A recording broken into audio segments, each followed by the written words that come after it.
Hi, everybody. My name is Kyle Suggs, and welcome to the channel. This is the Conservative Take.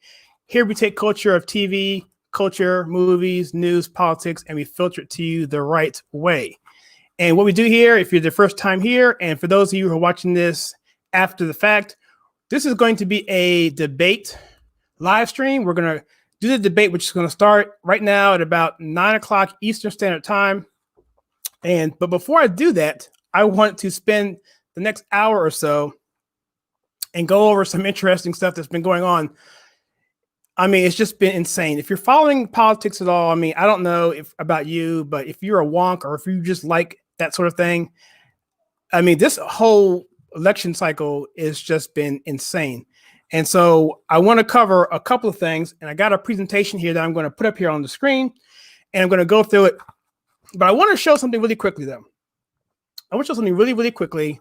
I want to show a video that Ivanka Trump put on her Twitter feed. I'm going to play this, and I'm going to let you guys see this, and I'm going to come back and talk about it. First and foremost, I want to give all the praise and glory to God. Thank you for hearing me. But President Trump, I just want to thank you for giving me a second chance and believing in me and reading my petition. I'm just so thankful. It's just 20 years ago, I fought at the Trump Casino, and now you signed to give me clemency. First, I didn't know it was real until I was able to bring and touch this little guy right here. I left him when he was 2 years old, President Trump. You reunited me back to my family. I lost my mother and my father, but I got him. And this is what I live for. Thank you, President Trump. Thank you so much. From the bottom of my heart, all praise and glory go to God. Thank you. Thank you, the whole Trump administration, because you guys read it. So that gentleman there, I don't have his name. I just saw this. I put it on the docket here for tonight. But I do know this guy was been in jail for the past decade or so, and it was a first-time offender, nonviolent crime. And guess who was the one who actually was partially responsible for him being in jail? Joe Biden's crime bill. Yep. And so I think that was a really nice thing for a president to do. And this isn't just about the election. He's been doing this from the very beginning, pardoning people and giving clemency for people who just need a second chance. And of course, the second chance bill is part of that as well. So I thought that was very touching. So anyway, again, welcome. My name is Kyle, and those who are not seeing this live, I'm going to go over this, and I'm going to go over a lot of material, a ton of material. And so I want you guys to sit back, and if you need to rewind it or pause it, you may have to do that. So essentially what we have here is early voting and what's going on with early voting here on the election of 2020. And the thing is that this is like no other election in the history of America because of the COVID-19 and the lockdowns. And in other videos, I've mentioned this before. You may want to check that out. But in a nutshell, Democrats want to run the numbers up prior to the actual day of election. And then they want to pretty much be behind election day because they know there's going to be a huge turnout with, yeah, all right. Did I say 9:30? Okay, yeah. The debate starts at 9. If I said 9:30, I apologize. The debate starts at 9. This will go to about 8:30, and then after that, we'll take a break, and then I will set the live stream up for that. So essentially, have a big lead going into election day. The Republicans will come out, get that lead back as they did in 2016, and then the plan was for them to go through vote by mail to catch up and make up any differences. Well, I won't talk about that here, but that's their strategy. So let's just talk about what's happening right now. What we're seeing here on the ground is absolutely fascinating. And so I'm gonna bring this up here. If you take a look at this, I have a slide here. And so what I want to talk about here is, let me just come up on the screen. It's got a little lag here. Let's see. Can you guys see what's on the screen now? Hopefully you can. I'm laying on my side, so I'll just go off here. All right, so what I'm going to talk about here, the first thing is I'm going to talk about the election so far, where we are. And then I'm going to talk about the Hunter Biden scandal a little bit about that and some interesting things that have dropped on that. And then talk about the debate and what we can expect in that, because there's a lot of interesting things that I'm hearing about, special guests that President Trump wants to actually bring forth and actually has in the audience. So that should be pretty interesting. So the first thing I want to talk about here is what Target Smart is. And without Target Smart, you won't understand really what that's about. You're welcome, Chase. What PowerPoints? Yeah, it's PowerPoints. First time. So I spent a lot of time on this actually. So anyway, so what Target Smart is, it's an organization. You probably can't see that. I'll read what's highlighted. It's a predictive model trained using survey data and incorporates various data points such as vote history, party affiliation, where available, consumer interest, and demographics information to make a prediction of how they likely a person would be to align with the Democratic Party. I guess they're using Democrats as the baseline. So it's a model where they go in and they basically predict and pretty much say who they think the party affiliation is on the early voting. And most people are doing this. So that's where the information is coming from. So I want you to know that first. All right, so let's take a look at a few things here. So now, Larry Schweikart is an interesting man. He did a live stream last night that I was part of. It was a history live stream about Abraham Lincoln. Very fascinating. I'll talk about that in another video. But he is a political analyst. He is a New York Times bestselling author, and he has some solid numbers. I don't base everything on him, but this stream here is very fascinating. He gives basically a rundown of what happened just today alone with early voting and just the election in general, just for today. So first of all, he says here that the early indicators everywhere are a Republican landslide brewing nearly everywhere but House races. He says in 2 weeks alone, John James of Michigan, they call him the Martian Manhunter, has gone from -2 to +2 in Michigan. John James is leading Michigan.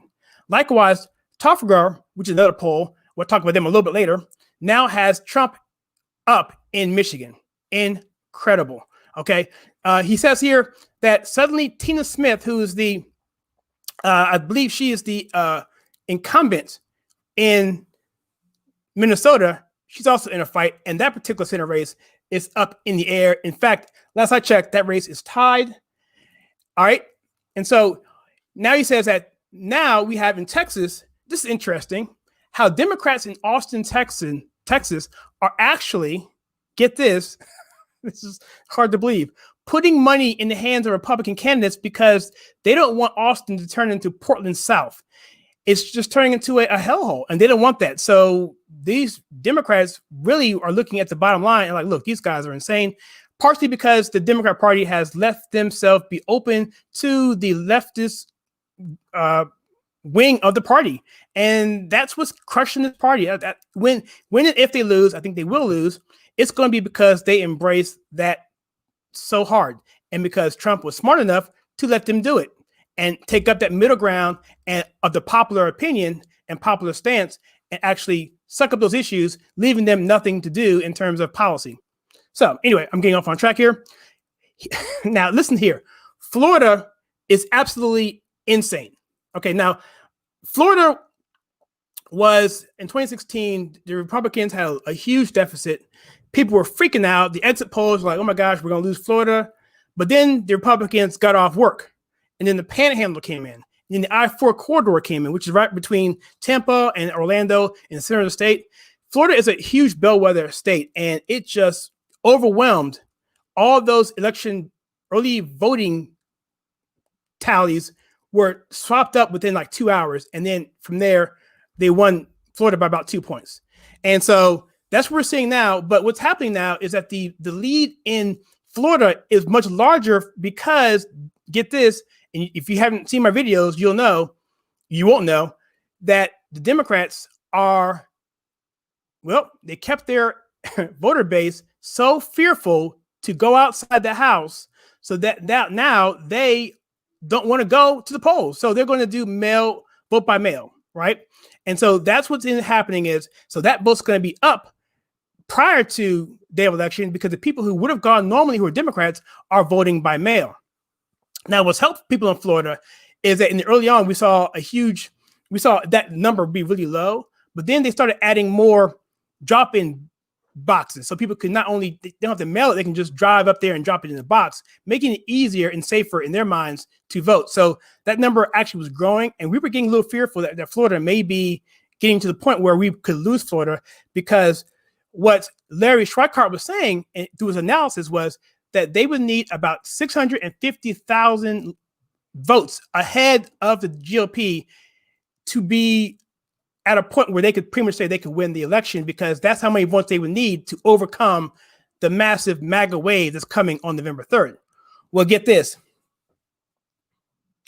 Florida's been insane. These past 2 days, Florida now is utterly blowing it out of the early voting, crushing crushing any Democrat hopes here.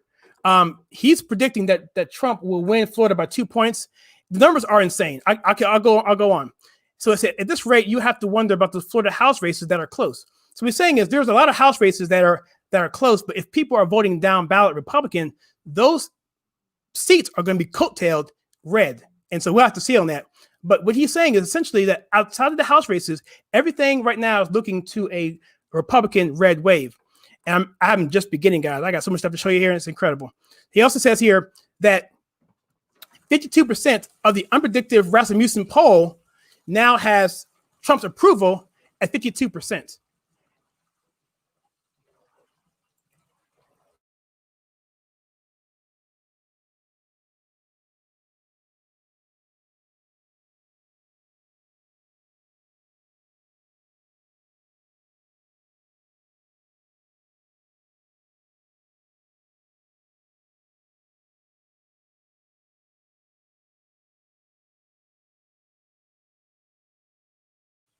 All right, sorry, but I got some noise going on in the background. Hopefully you have to deal with it. I'm trying to let the noise go, but it's going to have to go. So we're going to have to deal with it.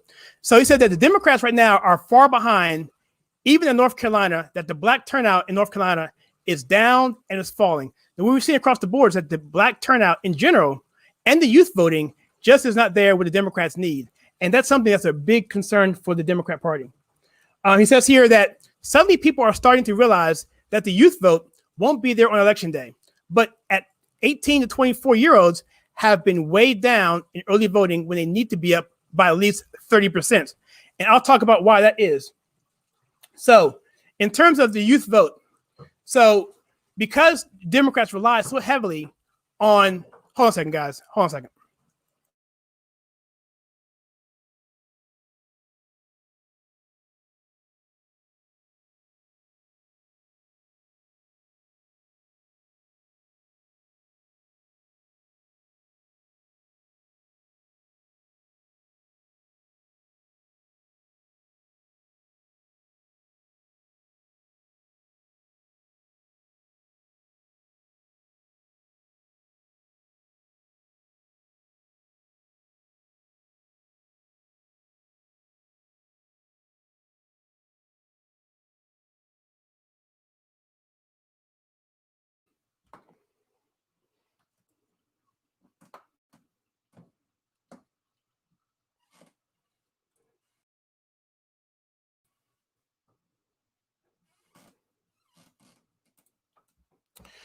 All right, sorry about that, guys. I got some. My son's upstairs taking a bath, so he was emptying the bathtub. So live streaming. That's the beauty of it. So anyway, with the youth voting, what the thing is that people who are in college, they're typically the ones that the Democrat Party actually goes to and tries to up the day of election vote. They drive people to the polls, the souls to the polls. They use college students for all of their election day stuff, right? Well, with everything being locked down by their own doing, we're seeing it even be worse. So he's saying here in this thing here before, he says here by at least 30%. What he means by that is that in order for the Democrats to make up for the lack of college students being available in some of these big cities like Philadelphia and other areas of the country with big college representation, they're going to need to get 30% above their normal numbers to catch that.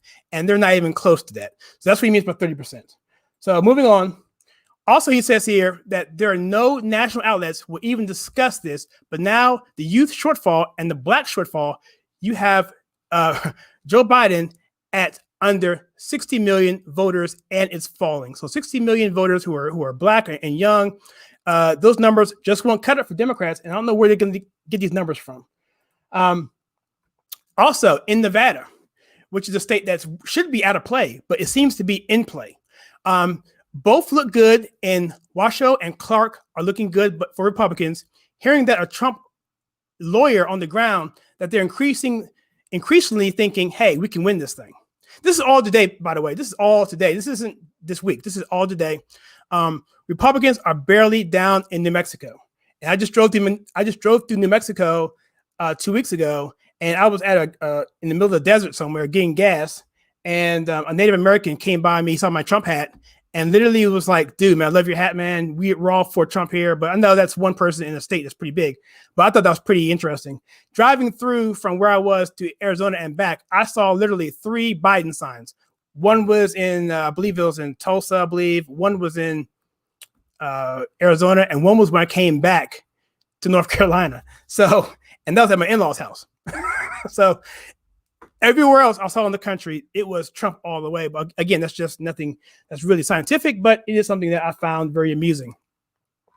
All right. Let me ask you some questions. Let's see any questions we have here. Let me see if I have any questions here before I go forward. I don't want to get too far ahead of myself. All right. Let me see here. We got Florida gets perpetually filled with retiring boomers who vote GOP. Don't forget the stream. The YouTube algorithm loves it. That's true. Yes, South Florida, especially with Cuba, absolutely true. Tech issues, yep. I was having issues with my son upstairs, so that wasn't a big deal there.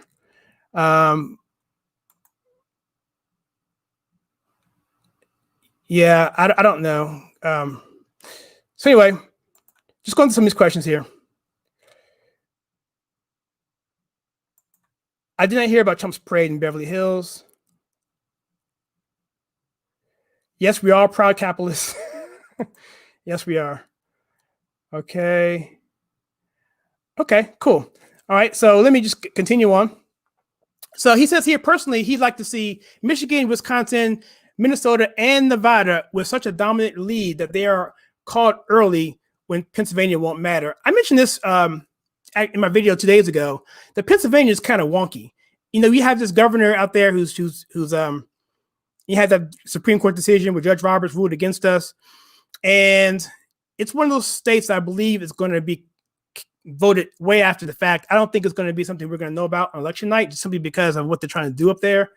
But I think if he says, you know, if Michigan comes in strongly, Wisconsin comes in strongly, Minnesota and Nevada, go look at the video I did a couple days ago. It was basically why Trump is winning the early voting.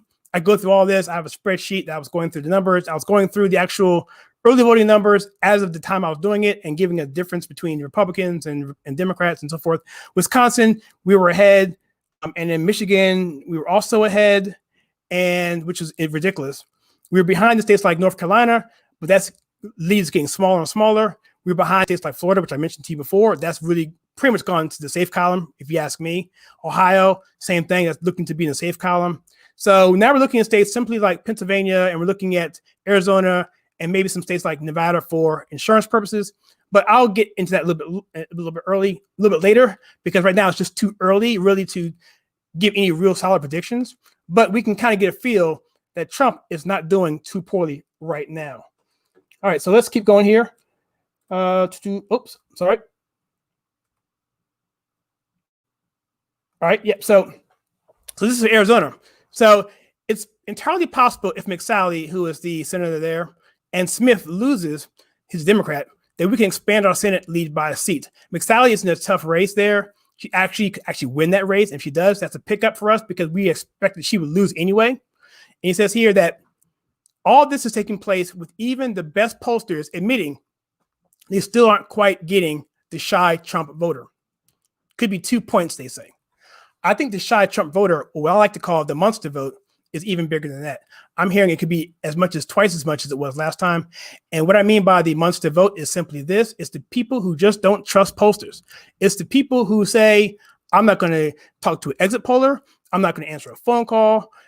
None of that, because I don't trust the media. That's typically who a Trump supporter really is. They don't like that. Also, the people who just don't know how to find them, for one thing, because a lot of these people haven't even voted. And so in 2016, we saw a lot of people who didn't vote, but based on Pew Research from 2016, there's a whole bunch more people who didn't vote, especially people who are white and people who are white with no college. Those are the ones, it's a huge amount of people out there. In fact, in 2016, had Hillary Clinton gotten the black support that Barack Obama had gotten in 2012, she still would have lost when you look at the white vote who didn't go to college. That is a huge area of opportunity for Trump. But plus, he's also shaving off a lot of Democrats. He is winning back a lot of independents. He's winning back a lot of never Trumpers. And there's some areas that people don't like to talk about, like maybe the suburban women, which I don't really buy 100%, and the elderly, which I think that's dealing with fear from the Democrats. Of course, they're doing the whole Medicaid, throwing grandma off the cliff kind of thing. That's marketed directly to the elderly. So those two areas, I think Trump needs to work on that tonight and make sure he talks to them directly.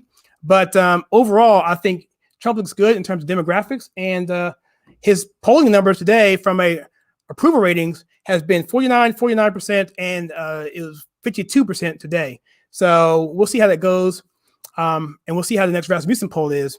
Right now, he's down 3 in Rasmussen. He was down 12 2 weeks ago in Rasmussen, which is ridiculous. And in the tip poll, ITB tip, which is another poll, he was actually down 2 points, which essentially both of those are about in the margin of error. And I feel that if Trump stays within those margins of error, he'll have no problem winning the electoral college, because these are national polls, and you have people on the coast running the numbers way up, and that's what ends up driving those numbers. So 2% is basically what Hillary won by, but Rasmussen actually had Trump winning by 2 points. I mean, Hillary winning by 2 points, which was the margin of error, which was perfectly right. Anyway, okay. Anyway, so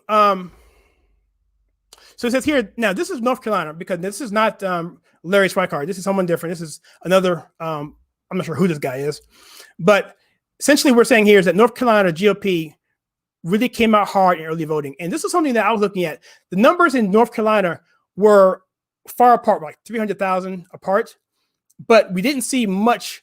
We didn't see that lead getting bigger. It was getting smaller, but slowly. And so what we're seeing now, based on this particular numbers here for today, the difference now is 14.2% plus Democrat. This is far below the Democrats' need going into election day.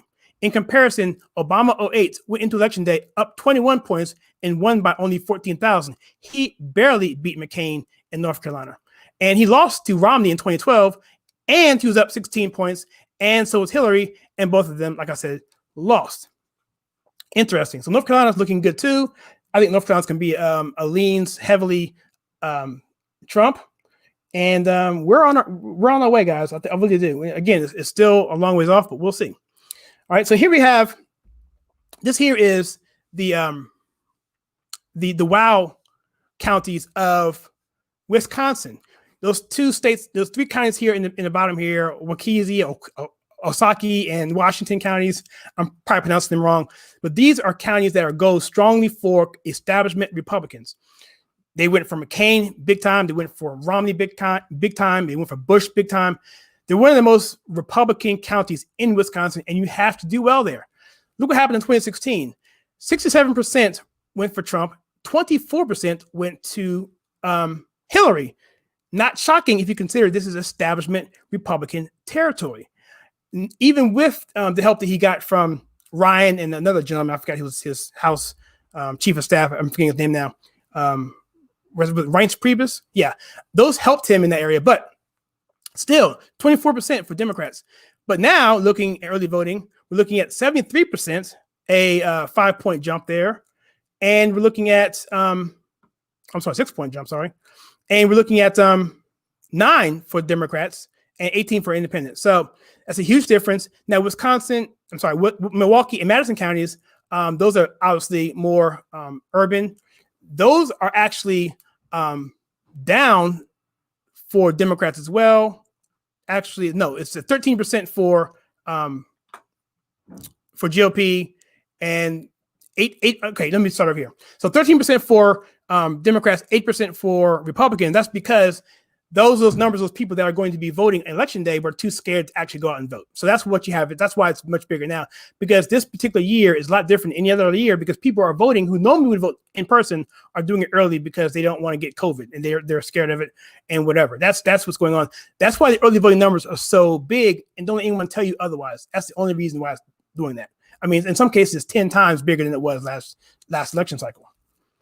So let me see here.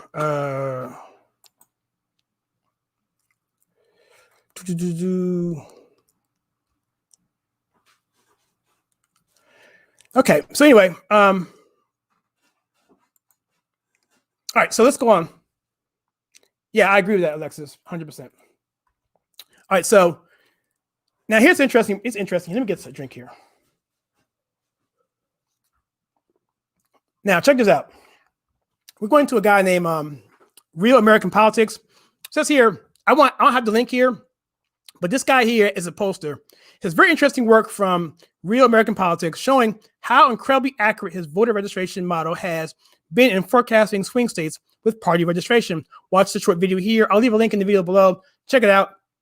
I'm doing this simply for credibility's sake, because I'm going to be referencing him and other people as well. So here he goes on to say that he's basically calling Ohio safe. And if my video 2 days ago, I said the same thing, because what we're seeing on the ground, it's going to take a miracle for Democrats to win Ohio at this point. Just saying. I doubt I'm wrong on that one. If any state that I'm wrong on, it won't be Ohio, I don't believe. All right. So in terms of Pennsylvania, now this is one I was saying before. Here it has Biden up 52 to 46. But this is a unlikely voters poll. This is not likely voters. And so I've said this before, and this model tends to hold across the board, that if you see a poll with registered voters who are not likely voters, because likely voters are pretty much something you really have to do analysis on. You guys should actually do some work. Registered voters, you just go to the poll and just grab some numbers and throw them out and then call them up. Doesn't mean they're likely voters. You can add 6 to 7 points for that particular poll. If you had 7 points here, Trump's within the margin of error. He's really ahead at that point. So Pennsylvania, I would see as being totally even, but they're seeing some discrepancies in terms of ballots just showing up out of nowhere. And so there's some stuff going on flaky in Pennsylvania. Again, I think we're going to have the lawyer up there. And when Amy Coney Barrett gets nominated or gets put in on Monday, then I think we will see, hopefully we'll see that happen. And that will help mitigate against these types of things happening, when we take our case to the court system and it goes up to the appellate court and ultimately the Supreme Court. We'll have someone there who is not like Roberts, who is I'm sorry, but Roberts is acting like a shill for the Democrats and for the liberals. I mean, he needs to follow the Constitution, and we need someone who's going to follow the Constitution. And I think Amy Coney Barrett will do that, and that will mitigate any hanky-panky, any kind of bamboozling that the Democrats have in store for us. All right, so let's see her. Okay, so here we have here, this is interesting here. So he says here, if you can read that, says, I've been asked many times for my opinion on political polls. Here it goes. I can't read this, but I will leave this a link here. But essentially what he's saying is, in this particular tweet here, he's basically saying that liberal pollsters, because they can take the numbers any way they want, because the polls had nothing really to do with who you're calling. It's who you're calling within your sample data as it fits in line with your methodology and with your algorithms. And it all comes down to what they think the turnout's going to be. If they think the turnout's going to be 5+ Democrats, then they're going to ask Democrats a 5% higher rate. So if they have 100 people and they think that 5% more, 10% more Democrats are going to vote this election cycle, then they're going to actually go after 60% Democrats and 40% Republicans. But the problem is those 40% Republicans, maybe they can't find 20% because they're Trump voters. Okay, they can't find them. They can't get a hold of them. So what they do is they make assumptions. So the 20%, well, they could be this, they could be that, and then they add that to their algorithm, and they end up having a Democrat turnout, which is much higher than reality. He goes on to say, point two is that as it gets closer, the numbers get tighter because they want the Democrats to not be complacent, to get out and vote. And then at the end, it gets even closer because they want to look like they're being fair, and that when it's all said and done, their polls aren't totally out of control and look stupid and lose credibility. And you heard there's a thing called herding, where pollsters get together and they all come down in their polls to look similarly the last week of the election. Usually the week before the election is the most accurate one. And then they do that so they can make themselves look and feel better, so they don't lose their credibility. That's what he's saying here. You can check it out for yourself. And so here he talks about here, call the police. This is Virginia, actually. Virginia is probably a safe seat for Democrats. I mean, it's not even close. It's going to be a safe seat for Democrats. But what's key here is the suburbs and how the suburbs are turning out right now for early voting. How you have Hanover County here, you have in 2016, you had 65,000 ballots. You had 63% for 30.9% for Trump. And now we have an election day difference of -9.2 for Democrat ballots, meaning that the Democrats in the suburbs in Richmond and Hanover County is down 9%. And it goes on. And there's a bunch of others. So there's tons of other counties in Virginia have followed the same trend. It's following the same trend in South Carolina, Tennessee, North Carolina, Florida, Wisconsin, Michigan, Pennsylvania, and Minnesota, all over the place, that the suburbs are just coming out strong, early voting for Trump, or at least put it this way, coming out strong for Republicans. We don't know how they're voting. That's a key thing to know. You know, you vote, but you don't know how they're voting. But it's not a situation where people are really comfortable if you're a Democrat. You'd rather see Democrats doing these numbers, not Republicans. If I was a Democrat strategist, I would be freaking out right now, 100%. Let me see here. Did you see? Let me see. Let me ask you questions here. You see, if he just endorsed Trump, he took one look.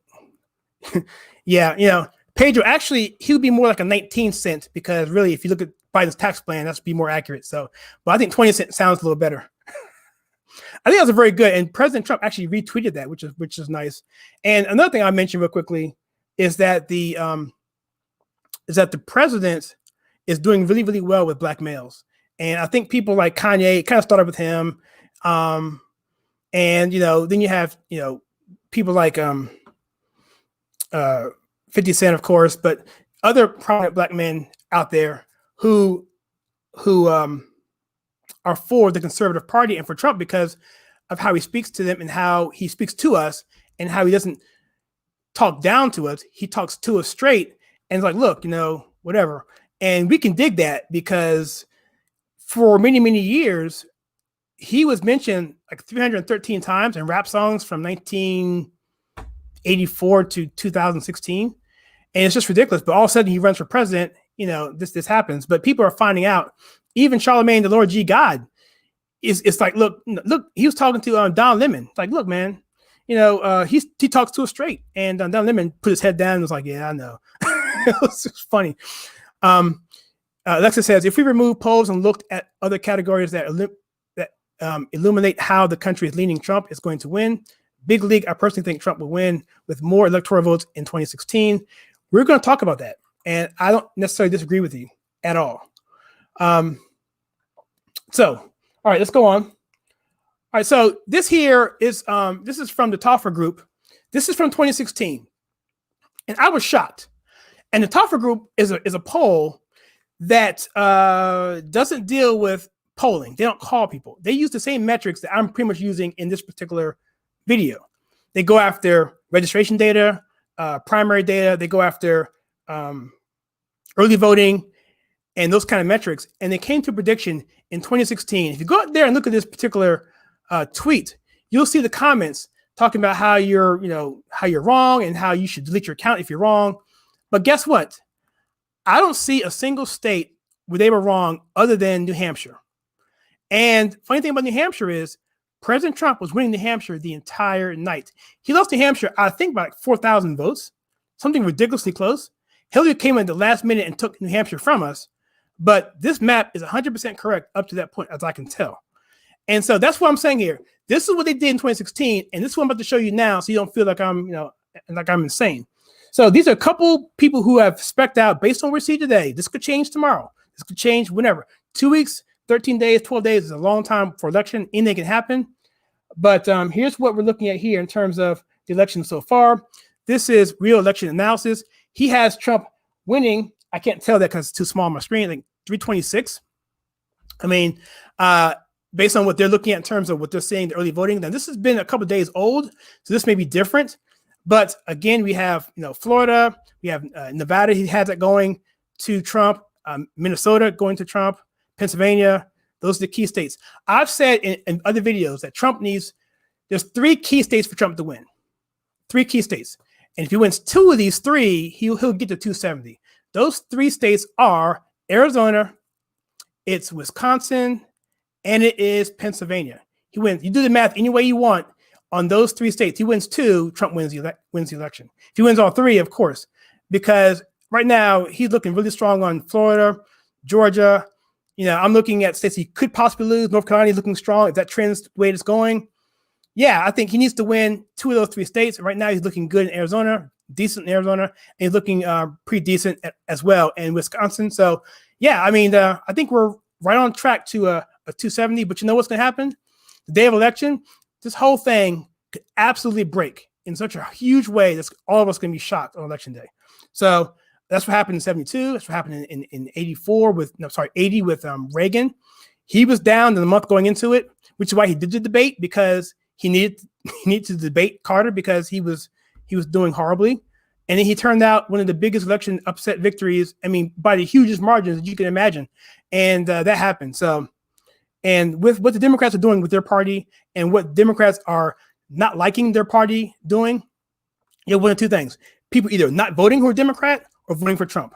Either way, it's a win for Trump, especially when you talk about the Black vote and the Latino vote. That's coming out really strong right now for President Trump. And, it's going to be interesting what we see. But right now, this is what this guy has so far. And the next one I'm going to show you is, this is Real American Politics. This is the one who had that link I was telling you about to go check it out. The guy says his polls are very accurate. This guy is a total wonk in numbers. I looked at it, my head started spinning. I was like, okay, whatever, dude, whatever. But he has us losing Nevada, but everything else he has the same way. He has Arizona actually being more like I see it's right here. He says Texas he calls safe. He calls Ohio and Iowa borderline safe, even though he called Ohio safe today. So that should be updated. Georgia likely, Florida, North Carolina, and Arizona are lean. Wisconsin borderline lean. Michigan and Pennsylvania are tilt, which I don't know where he's getting the tilt from Minnesota.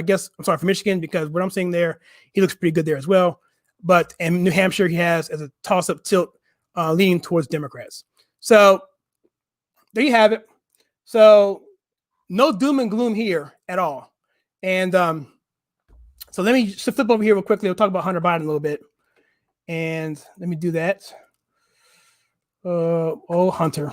Poor Hunter.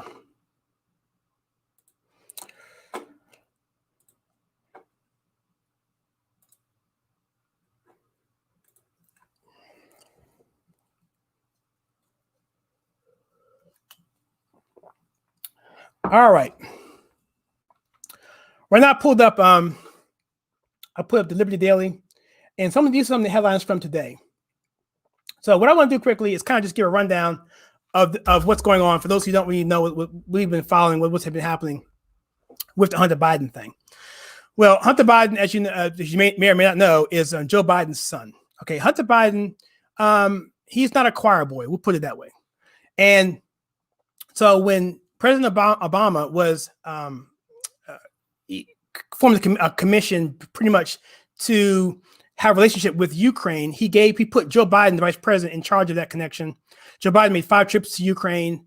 And at that time period, Hunter Biden, his son, became a board of a major power company in Ukraine called Burisma Holdings. He was getting paid a lot of money. He had no experience. A guy named Devin Archer was also there as well. They were playing golf. And so Joe Biden had, for a long time, had denied that this ever happened, that happened, but that he knew anything about it.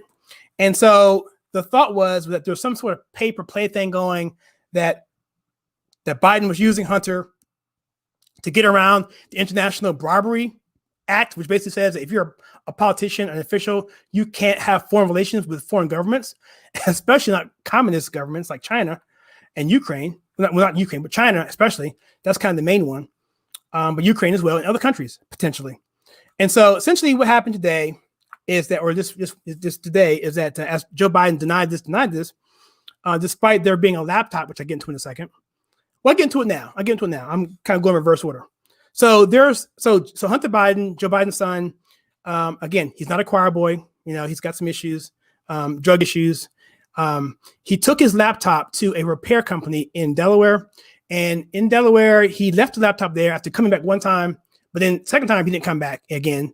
The owner, after a time, it didn't get picked up, and he realized that his name was John Paul Isaac, and he made 4 copies of it, because what happened was he looked at his laptop because he was going to wipe it to see who the owner was, or whatever you wanted, to wipe it and find out what's on it, just to see. He found out there was some information on there that he wasn't comfortable with. He feared for his life. He made 4 copies. He sent 2 to 2 people, undisclosed. So in case he was killed, those copies would still be available. He sent 1 copy to the FBI. FBI never came back to him. And then when that happened, he sent 1 copy to Rudy Giuliani, who was an attorney with President Trump, former mayor of New York. And Giuliani sent those laptop to the New York Post. New York Post posted that, of course. And of course, all hell broke loose.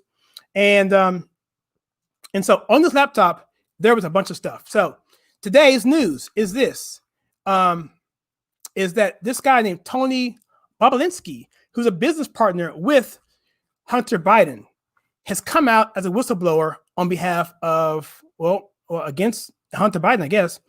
And typically, I thought that the Democrats loved whistleblowers. I guess not this one.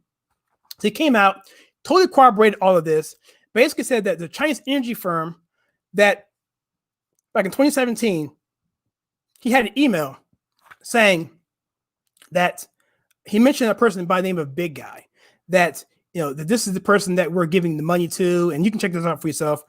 But that Big Guy, he corroborated that as being Joe Biden, and that he'd get 10% cut of the deals. And I'm saying, this is alleged, of course. I got to say that. And the text message that he sent to a guy named James Gilliard, who's his business partner, he told James Gilliard, hey, man, don't mention Joe by name, because, Hunter and those guys, they're kind of paranoid. So he actually implicates Joe Biden directly on that. That came out today, totally corroborated. JB on that particular email, one of the emails, wasn't Joe Biden. It was actually Jim Biden, the brother of Joe Biden. And there's another story in that. I'm not really following what he's done, but there's a lot of implications and accusations of what he's done as well. Basically, he confirmed that the emails are real, that the Bidens were involved in a pay-per-play racket with a Chinese firm, making millions of dollars, again, against the International Bribery Act. And Joe Biden has denied this. He's denied this. Devin Archer, again, was seen with them back in 2014, in April, playing golf in New York. And that same year, they were actually put on the board together, even though Joe Biden said they never were involved. Joe Biden has said many times, I had known nothing about my son's business dealings. He didn't make any qualifications. That's all he said. And another thing, going back, the lawyer for Hunter Biden actually asked the shop owner by the name of John Paul Isaac, asked him for the laptop back. I mean, how stupid is that? Oh, by the way, that's not a laptop, but can I have Hunter's laptop back, please? So anyway, we all know about Biden firing Victor Shokin. The prosecutor is going after Burisma, looking to actually investigate, because he saw a bunch of shaky stuff going on. Joe Biden is bragging, saying, "Hey, we're going to fire you if you don't. We're going to get you fired if you don't give us. We want that $1 billion. You won't get that $1 billion of aid you need, and we'll get you fired." And he bragged about doing that.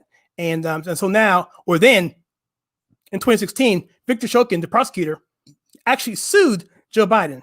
I didn't know this, in Ukrainian court. And the Ukrainian court actually, in their documents, from what I understand, implicates Joe Biden as the person named. Wow. All right. So, and so John Ratcliffe, the national intelligence chief, whatever his name is, whatever his title is, he basically said this is not from Russia, and that this is, because Adam Schiff, Democrat, basically was saying that this is from Russia. That's all he's got. He's a one-trick pony. He basically said, no, it's actually real. And here's the thing. I'm in IT. You can verify emails fairly easily. And this has been looked over by lawyers. Fox News has done it. And these particular groups are not going to put their credibility and on the verge of perjury, not perjury, but being sued for whatever the charge would be. They're going to put that on the line for something like this without checking things out. And it's absolutely real, absolutely true. The Biden campaign has not denied it. And what else we have here? Oh, and one more thing here. In some of these emails, which is separate from the laptop, by the way, this is totally separate, has nothing to do with the laptop, which I'm curious about how they want to talk about this, is that it implicates several other people who are key contacts for Joe Biden's business deals or foreign business deals. Dianne Feinstein, whatever her name is, Cuomo, Schumer, and Kamala Harris. And so, so that's where we are there. Hope that ties you up with what happened today. Ultimately, let's see if we got any questions here. Greece is a win. Hispanic uptick of recovery. Yeah, George Bush really crushed his Hispanic vote. Yeah, Joe pimped out Hunter. Yep, yep. So I'm kind of go through some of these questions here. I'm just looking at some stuff here. If Joe would pimp out his own drug addicted son, what would he do to the average American? Scary to think about. And look, I'm not even talking about what was on the laptop. Okay, I'm not even talking about that. And you can Google for yourself what was on there, what pictures were on there, what implications were on there, why Giuliani turned the laptop over to the Delaware police. Go find out for yourself. So that has nothing to do with the election per se, but it's just disgusting stuff. But the big implications here is that. And so right now we're about 5 minutes before I got till 9 o'clock, but I want to set the live stream up and do that. So I got about 10 minutes left, but I want to talk about the debate a little bit. And see more questions here. Just kickbacks, bigger story. By the way, I am a care. I love your profile picture. It's awesome. You got the Christmas spirit there. I like that. It's just kickbacks. The bigger story is $1.5 billion from China with Kerry's kid. Yeah. Oh, yeah. And John Kerry's involved too as well. I had a video on that as well. I did a video on the Burisma Ukraine overview. It's basically a bad video. I tried to do that, but I think the Blaze did a much better job. He did 2 really good videos on that, one short and one really long. If you want a deep dive into that, go check that out. Glenn Beck just crushes that video.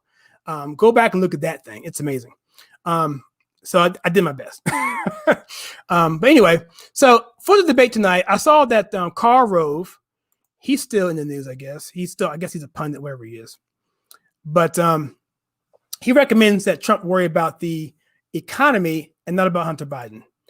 Now, here's the thing here, guys.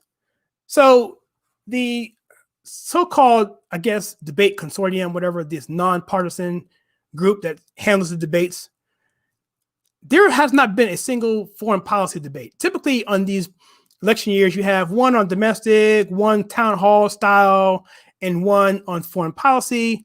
Of course, we had the town hall one, sort of, where President Trump was pretty much being grilled. And while they were baking cookies over there in Joe Biden's debate. They were giving him foot massages, back rubs. Would you like more milk with your cookies? Where they're basically holding Trump's feet to the fire, which I thought he did a really, really good job regardless. Right now, if Trump comes out with that same demeanor, that same energy, that same charisma, that same confidence, he'll be just fine. And so the question is, does he come after Hunter, even though it's not on the docket? Because there's supposed to be something on there that says that the moderator can mute your microphone. I don't know. We got to think about that.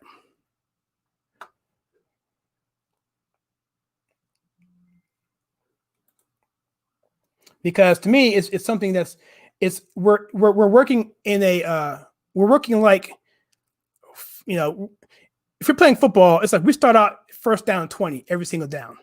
We have to, we can't just, run the ball and be conservative. We have to, go for the Hail Mary every third down because we're so far behind. But Trump seems to be doing well with that. But I just think it's something that's disingenuous and is really off-putting to the voters. And I hope people see that tonight. So here's an article from National Post that the big guy Hunter Biden's business partner confirms Joe Biden received kickback from Chinese energy deals. Bobulinski, who was in business with Biden in 2017, insists that Joe Biden is the big guy, individual referenced in one of the unearthed emails from Hunter Biden's laptop, who was profiting from lucrative deals. That was today. And here we have a trove of documents shows Biden family links Tricom business deals, political and strategic value to the Biden family. Just so much stuff today. It's just really, really incredible. So I think what Trump should do, and I saw a meme here, which basically said that Trump should come out and he should say, hey, good morning or good afternoon, big guy, and say things pretty much like that to get under his skin. I don't know. He's supposedly having, I think, is Bobulinski going to be there tonight? I think I saw that somewhere. Let me see if I can get this here. Let me share my screen here on this guy. I think I have a Breitbart article with that. Yep, I think so. Maybe not. But someone's going to be there in the audience today. I think it's Bobulinski. And similar to what Trump did in 2016, when he actually had the victims of Bill Clinton at the debate front row. I mean, that was pretty much, if you want somebody to throw somebody off their game, do something like that. And that's what Trump's trying to do. It's called gamesmanship. And it's also forcing people to get into the discussion. If you're not going to allow me to talk about it, I'm going to talk around you and force you to deal with it. If you ignore it, you're going to look like an idiot. And if you come after me, you're coming my way, and I can hammer you on it. So the fact that this deals with not just foreign policy, but also domestic policy and whether or not Joe Biden is fit to run for president, I think he'll find a way to get that vote, get that point in there. Hopefully he will. Let me see here. Chase says,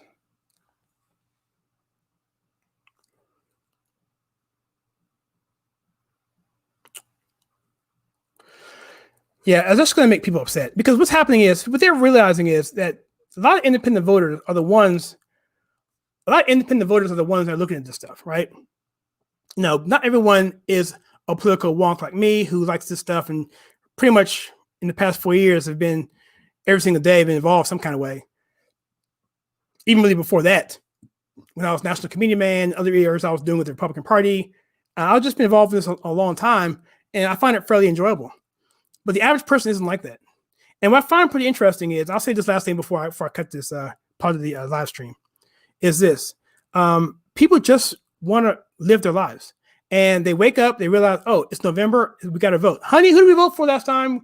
And then they vote. I mean, and they do that. And so people right now want to hear issues. They want to know, what are you going to do for us? Why should we vote for you? And to shut someone's microphone off, to cut it off, it's just going to make them mad.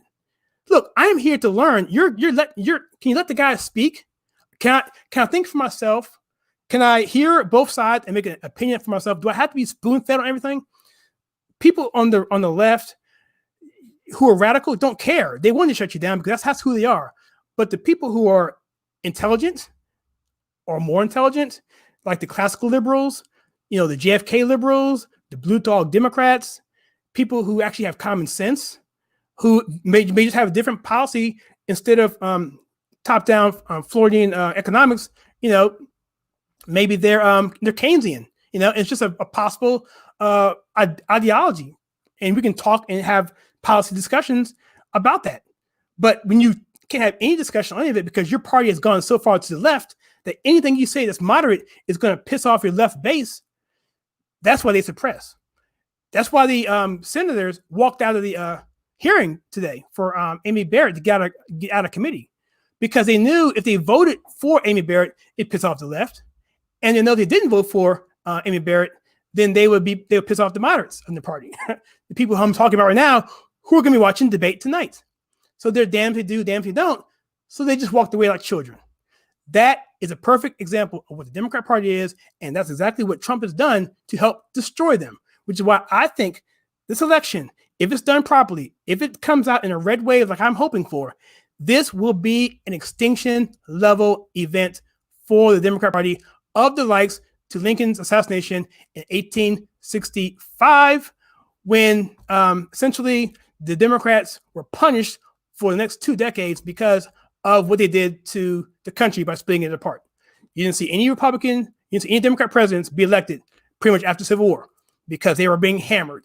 But then, of course, the Republicans got more established, and bad things happened. They became more whatever, and they became whatever they did. But the point is, the Democrat Party pretty much died at the Civil War period in terms of national political scale. They made the way back, but because Republicans pretty much let them back in the door. But neither here nor there.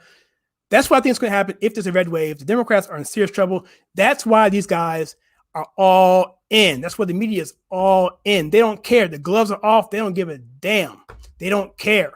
They just say, whatever it takes to win, we're going to do it. We don't care. We have to lie, steal, cheat, whatever, hide, whatever, block people. I even heard that Amazon blocked Trump's movie. That there's a movie about the attack against President Trump, or it's a film dealing with the going after the president.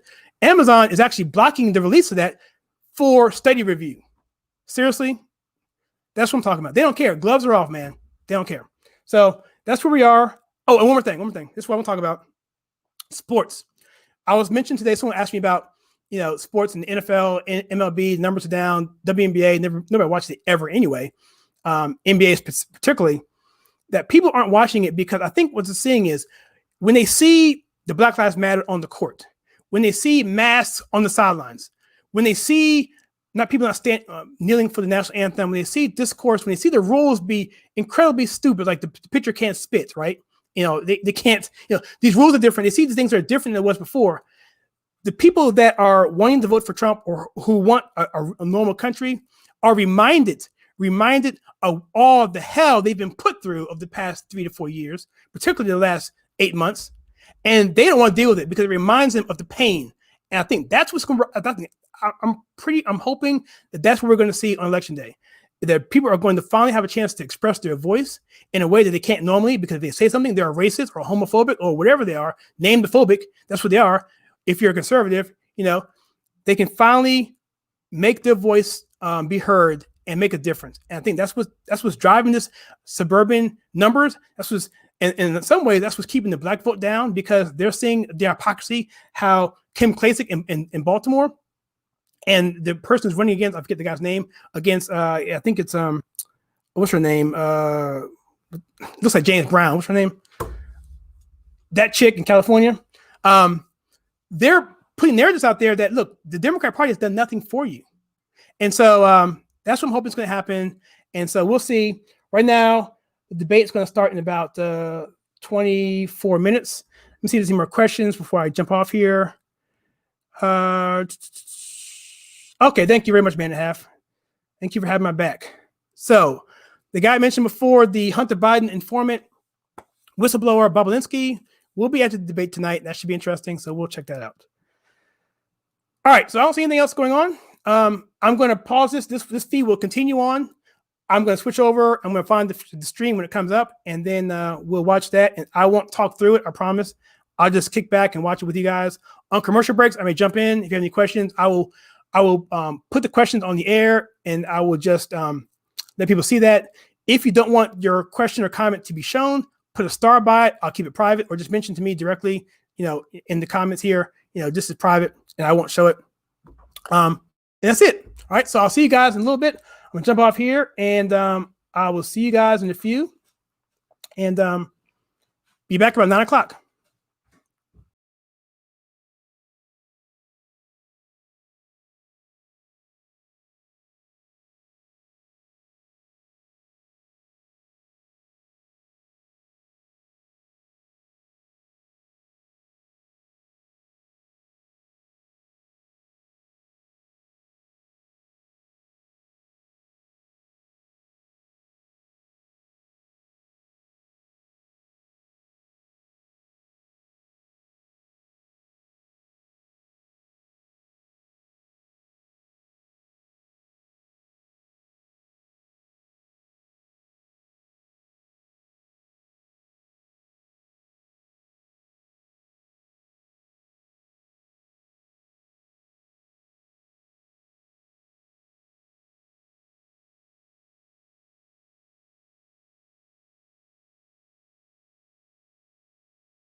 got a chance to walk around and see this marvelous campus.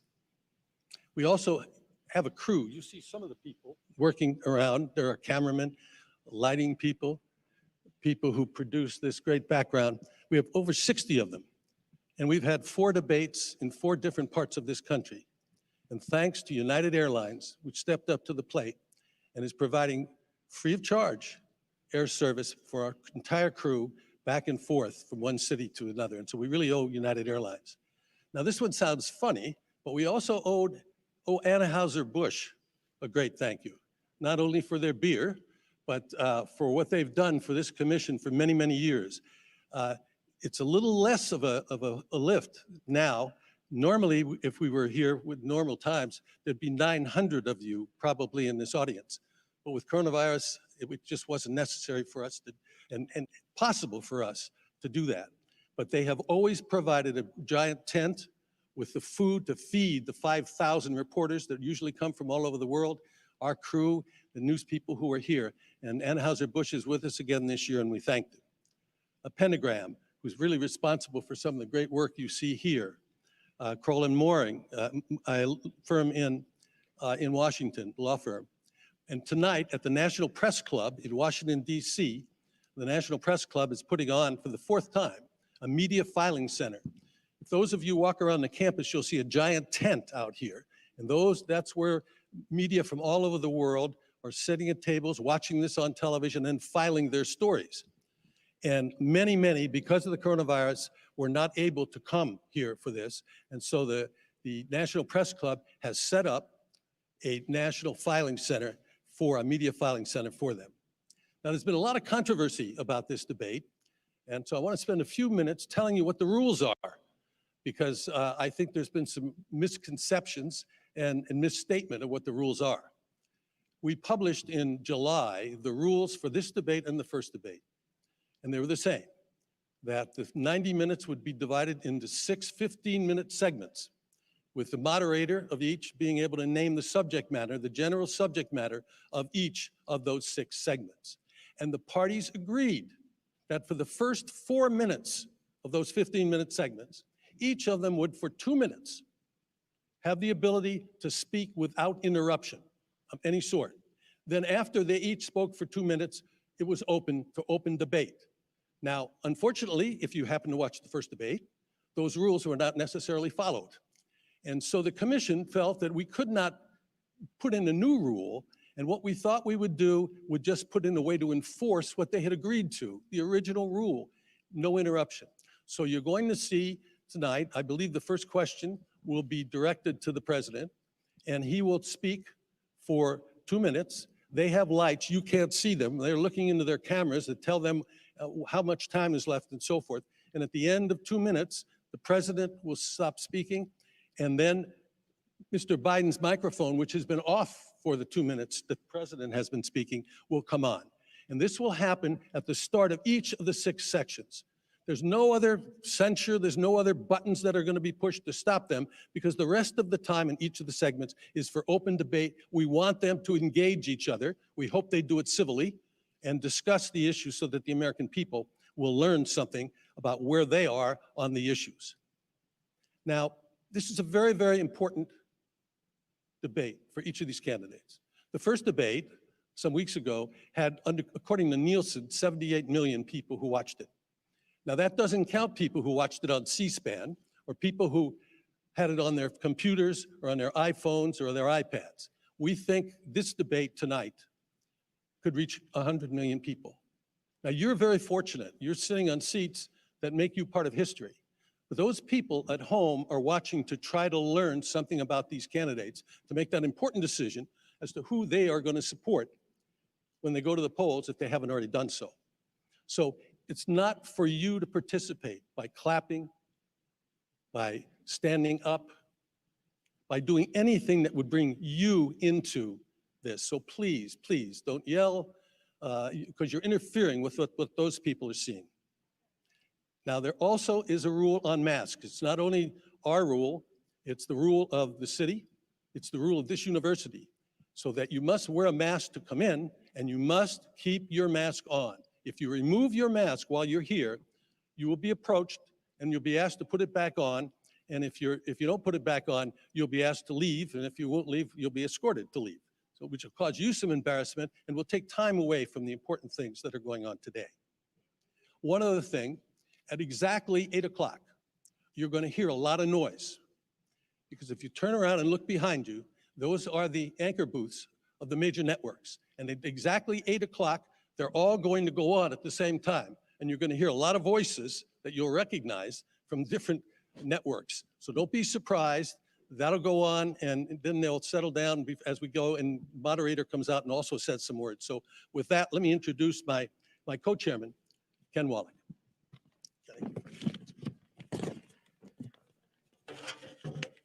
Good evening. I join Frank, Janet, and fellow board members, including Yvonne Howe and John Griffin, who are with us tonight, in welcoming you to the 24th presidential debate sponsored and organized by the Commission on Presidential Debates, and the second hosted by Belmont University. As the newest co-chair of the Commission, I'm proud to work alongside dedicated board members and a talented staff and crew who, against uphill odds, have built a nonpartisan institution since the Commission was established in 1987. Our sole mission continues to be the holding of debates that serve and inform the American people. Now, please spare me a moment to explain the Commission's efforts. Debates have evolved over the past 3 decades. More transparent criteria for qualification of debate participants, the trend toward a single moderator in order to focus greater attention on the candidates, and the allocation of time for different subject areas are but a few of the many changes that have been made. Many of the details for organizing the debates are left to agreement by the candidates themselves. The Commission has selected the times and places for debates, the moderators, and the debate formats. Based on experience, these are issues that, if left to the negotiations between the candidates' campaigns, are nearly impossible to resolve in a timely manner. In fact, it were protracted and at times unworkable negotiations on these types of issues that led, in part, to the establishment of the Commission itself. While there is always drama every 4 years, and this year is no exception, the process has worked. And post-debate research shows that the American people have considered these debates an important part of our political process. Debates have also created civic education opportunities for the schools and communities that have hosted them. Here at Belmont, the university has launched the Debate Programming Series that explores issues ranging from democracy to social media. The Commission has augmented these voter education efforts by establishing Debate Watch, which allows participants in all 50 states and Puerto Rico to exchange views on issues raised in debates and to listen respectfully to each other's opinions. Debate Watch 2020 will include more than 1 million participants.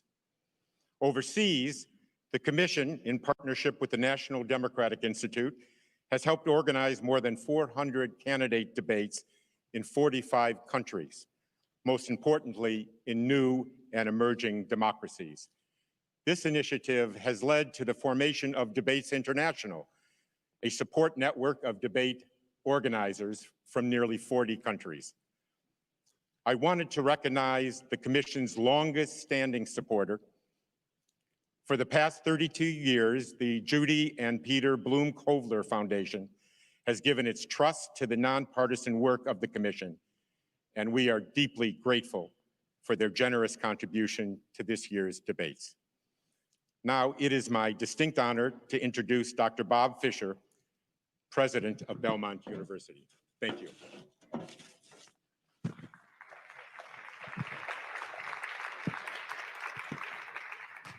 Thank you. Hi, Frank. How are you? Thank you. Thank you, and good evening, everyone. Tonight's a night to celebrate America, but if you're Belmont, it's a night to just express gratitude and thankfulness for all that's been done. and the opportunities that we've been given. I want to thank the commission for your support. Janet Brown, thank you. Thank you to the co-chairs. Thank you so much. You know, it's one thing to be a partner when times are kind of easy. It's amazing when times get tough. That's when real partnerships get formed that stick. And this has been a bonding experience. So thank you so much to the commission. Thank you to HCA Healthcare. They're the ones that have given you all these tests and have made sure that everybody here tonight is safe. Their goal was to make this the safest place in America tonight, along with the Secret Service, who I also want to thank, and Metro Police, who I want to thank. All together have made this the safest place in America tonight. I'm so grateful for that. Thank you, Mayor Cooper, for your support. Thank you, Governor Lee.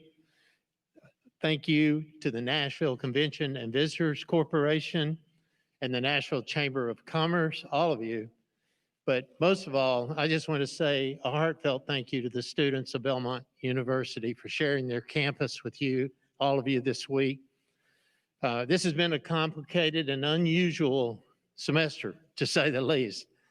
I want to thank the Ryman Hospitalities Corporation for taking several hundred of our students and letting them stay overnight last night and through the day today.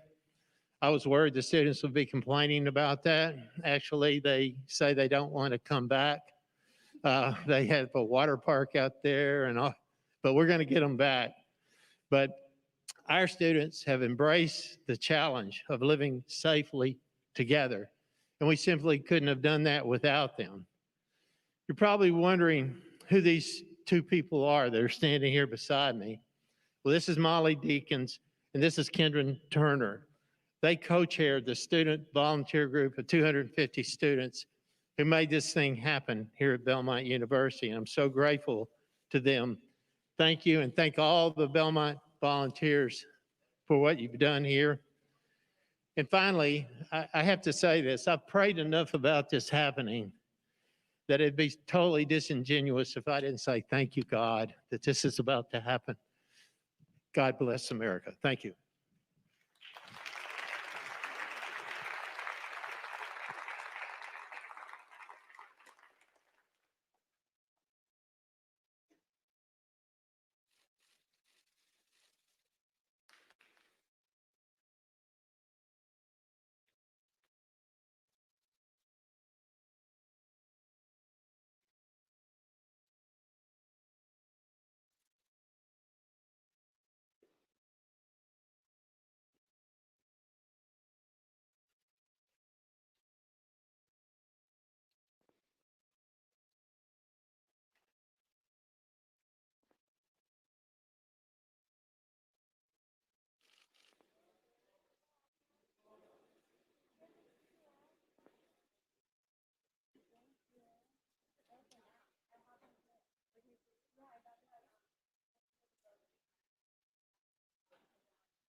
Moderator for this evening's debate is Kristen Welker of NBC News.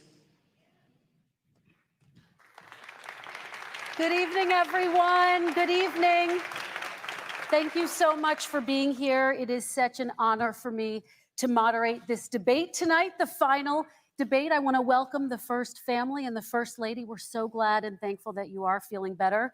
I want to welcome the Biden family, Dr. Jill Biden. Thank you all for being here tonight. We are so excited. We're looking forward to a really robust discussion.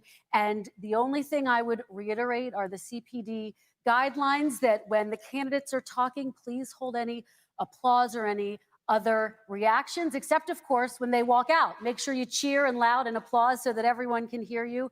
Thank you for having me. This is really the honor of a lifetime. I am gonna sit down and just get organized and get settled, and the show will start very soon. Thank you for being here.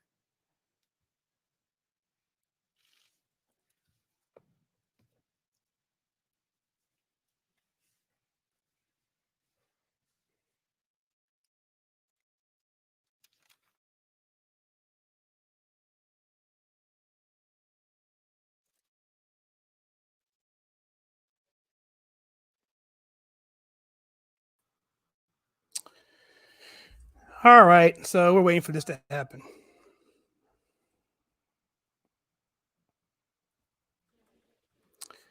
I basically took a nap, so now I'm back. How was it? By the way, thank you, Maxine Waters. That was right. Thank you for that. As you can imagine, I don't think about her very often, so remember her name brought back some kind of bad feelings. So, but she's been kind of quiet though. Maxine has. She's been very quiet. I'm not sure. I think Maxine Waters' problem is maybe she's worried about. I mean, because her running mate. I mean, she figures she's going to win, and she's going to win. But he's doing some serious damage in terms of like putting it out there. I mean, it's going to make it difficult for her to campaign in 2 years because he's putting forth I forget the guy's name who's running against him, her, but his ad is just so phenomenal and it's so true. And there's nothing you can say to come at him that's not it's not true. It's so powerful, and so the time is coming that the Black Democrat stronghold on Black America is going to come to the point where it's pretty much marginalized to the point where they can't take it for granted very often. So, I mean, look at Ice Cube. I was thinking about him earlier. I couldn't think of his name, but yeah, Ice Cube. He's about to be red pilled 100%. You know, he's trying to play both sides and say, "Hey, I'm looking for both sides."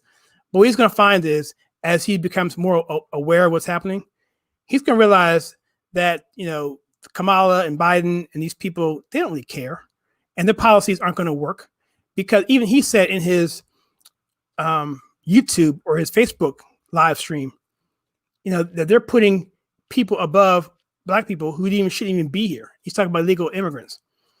And I mentioned before on this channel, that's just, it's a slap in the face for any American, quite frankly, because they shouldn't be here. And they're coming across our borders illegally.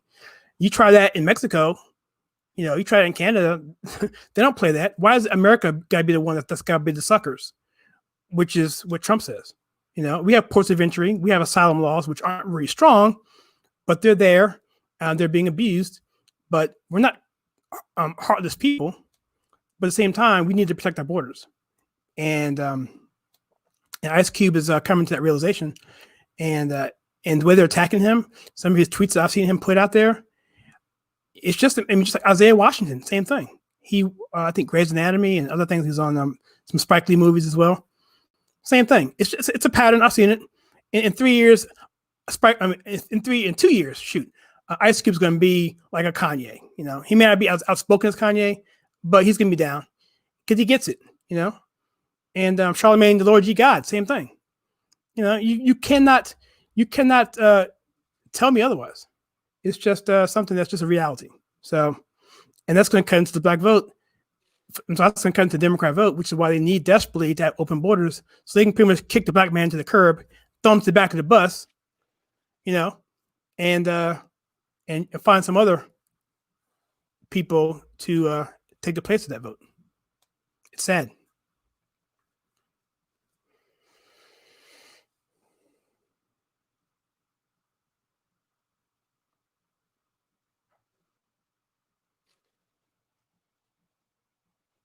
Is this stream locked up? Let me try a different stream. Hold on a second, guys. Something is not moving down here. Or is it moving? I can't tell. No, they're moving. They're just being quiet. Because it's funny because I'm getting paranoid because at the first debate, we did this.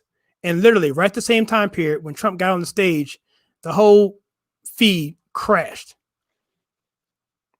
So I'm kind of paranoid. So, but I have two streams. I have the Daily Caller on standby. So if this fails for the reason, I can flip over to that watch party, and hopefully it won't be that big of a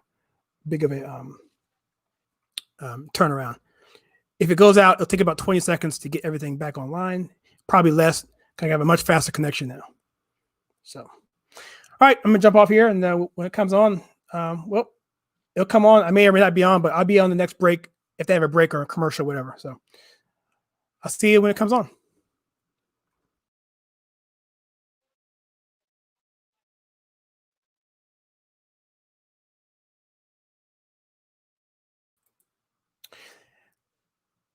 And let me say this real quickly. If you like this channel on YouTube, feel free to subscribe to the channel. Go to YouTube, the subscribe button, and click the actually the bell icon too, because YouTube doesn't actually push forth notifications unless that bell icon is there. And even in some cases, they don't even do that. So I appreciate it. Thanks. Good evening from Belmont University in Nashville, Tennessee. I'm Kristen Welker of NBC News, and I welcome you to the final 2020 presidential debate between President Donald J. Trump and former Vice President Joe Biden. Tonight's debate is sponsored by the Commission on Presidential Debates. It is conducted under health and safety protocols designed by the Commission's health security advisor. The audience here in the hall has promised to remain silent.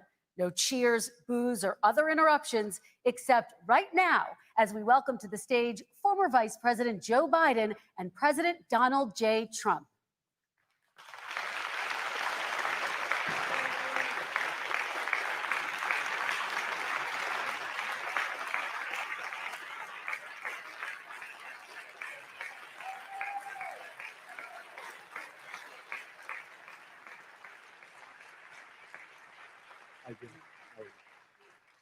And I do want to say a very good evening to both of you. This debate will cover 6 major topics. At the beginning of each section, each candidate will have 2 minutes uninterrupted to answer my first question. The debate commission will then turn on their microphone only when it is their turn to answer, and the commission will turn it off exactly when the 2 minutes have expired.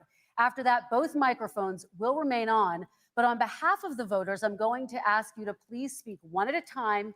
The goal is for you to hear each other and for the American people to hear every word of what you both have to say.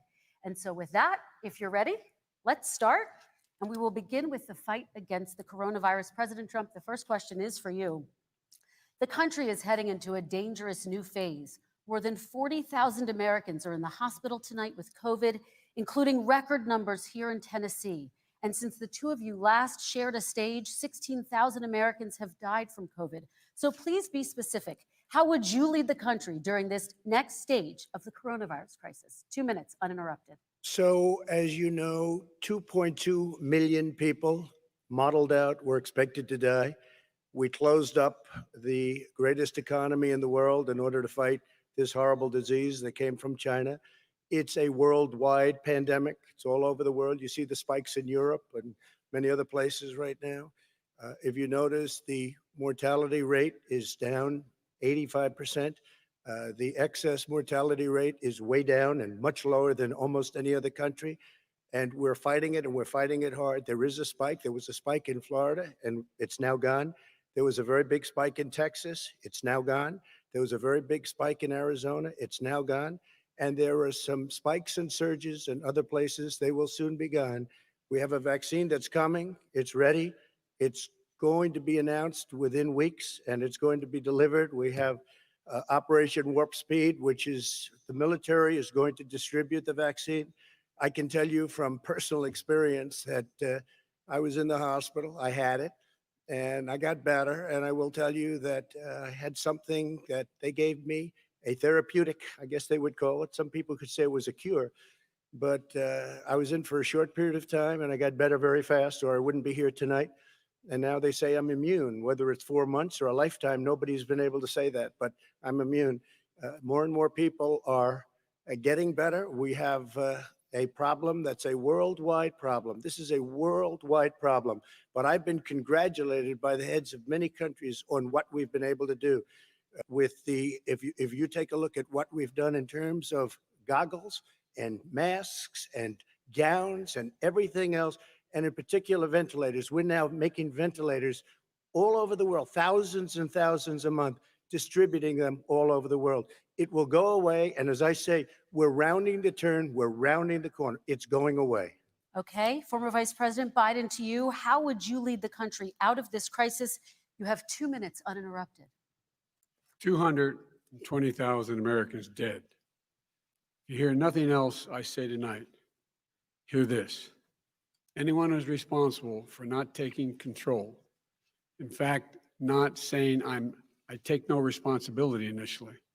Anyone who's responsible for that many deaths should not remain as President of the United States of America. We're in a situation where there are 1,000 deaths a day now, 1,000 deaths a day. And there are over 70,000 new cases per day. Compared to what's going on in Europe, as the New England Medical Journal said, they're starting from a very low rate. We're starting from a very high rate. The expectation is we'll have another 200,000 Americans dead between now and the end of the year.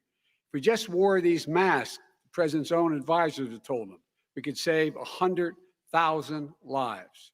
And we're in a circumstance where the president thus far and still has no plan, no comprehensive plan. What I would do is make sure we have everyone encouraged to wear a mask all the time. I would make sure we move in the direction of rapid testing, investing in rapid testing. I would make sure that we set up national standards as to how to open up schools and open up businesses so they can be safe and give them the wherewithal, the financial resources to be able to do that. We're in a situation now where the New England Medical Journal, one of the most serious journals in the whole world, said for the first time ever that the way this president has responded to this crisis has been absolutely tragic. And so, folks, I will take care of this. I will end this. I will make sure we have a plan. President Trump, I'd like to follow up with you and your comments. You talked about taking a therapeutic. I assume you're referencing Regeneron. You also said a vaccine will be coming within weeks. Yes. Is that a guarantee? No, it's not a guarantee, but it will be by the end of the year. But I think it has a good chance. There are two companies, I think, within a matter of weeks, and it will be distributed very quickly. Can you tell us which companies? Johnson & Johnson is doing very well. Moderna is doing very well. Pfizer is doing very well. And we have numerous others. Then we also have others that we're working on very closely with other countries, in particular Europe. Let me follow up with you, and because this is new information, you have said a vaccine is coming soon, within weeks now. Your own officials say it could take well into 2021 at the earliest for enough Americans to get vaccinated. And even then, they say the country will be wearing masks and distancing into 2022. Is your timeline realistic? No, I think my timeline is going to be more accurate. I don't know that they're counting on the military the way I do, but we have our generals lined up, one in particular, that's the head of logistics. And this is a very easy distribution for him. He's ready to go as soon as we have the vaccine. And we expect to have 100 million vials. As soon as we have the vaccine, he's ready to go. Vice President Biden, your reaction, and just 40% of Americans say they would definitely agree to take a coronavirus vaccine if it was approved by the government. What steps would you take to give Americans confidence in a vaccine if it were approved? Make sure it's totally transparent. Have the scientists of the world see it, know it, look at it, go through all the processes. And by the way, this is the same fellow who told you this is going to end by Easter last time. This is the same fellow who told you that, don't worry, we're going to end this by the summer. We're about to go into a dark winter. And he has no clear plan, and there's no prospect that there's going to be a vaccine available for the majority of the American people before the middle of next year. President Trump, your reaction, he says you have no I don't think we're plan. going to have a dark winter at all. We're opening up our country. We've learned and studied and understand the disease, which we didn't at the beginning. When I closed and banned China from coming in heavily infected, and then ultimately Europe, but China was in January. Months later, he was saying I was xenophobic. I did it too soon. Now he's saying, oh, I should have, moved quicker. But he didn't move quicker. He was months behind me, many months behind me. And frankly, he ran the H1N1 swine flu, and it was a total disaster, far less lethal, but it was a total disaster. Had that had this kind of numbers, 700,000 people would be dead right now, but it was a far less lethal disease. Look, his own person who ran that for him, who, as you know, was his chief of staff, said it was catastrophic. It was horrible. We didn't know what we were doing. Now he comes up and he tells us how to do this. Also, everything that he said about the way every single move that he said we should make, that's what we've done. We've done all of it. But he was way behind us. Vice President Biden, your response. My response is he is xenophobic, but not because he shut down access from China. And he did it late after 40 countries had already done that. In addition to that, what he did, he made sure that we had 44 people that were in there in China trying to get to Wuhan to determine what exactly the source was. What did the president say in January? He said, no, he said, he's being transparent. The president of China is being transparent. We owe him a debt of gratitude. We have to thank him. And then what happened was we started talking about using the Defense Act to make sure we go out and get whatever is needed out there to protect people. And again, I go back to this. He had nothing. He did virtually nothing. And then he gets out of the hospital and he talks about don't worry, it's all going to be over soon. Come on. There's not another serious scientist in the world who thinks it's going to be over soon. President Trump, your I reaction? say over soon. I say we're learning to live with it. We have no choice. We can't lock ourselves up in a basement like Joe does. He has the ability to lock himself up. I don't know. He's obviously made a lot of money someplace, but he has this thing about living in a basement. People can't do that. By the way, I, as the president, couldn't do that. I'd love to put myself in the basement or in a beautiful room in the White House and go away for a year and a half until it disappears.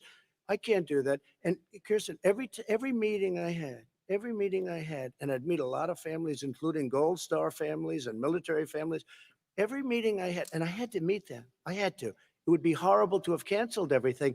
I said, this is dangerous. And you catch it. And, I caught it. I learned a lot. Great doctors, great hospitals. And now I recovered. 99.9 of young people recover. 99% of people recover.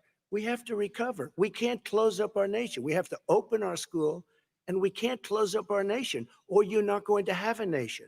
And of course, the CDC has said young people can get sick with COVID-19 and can pass it.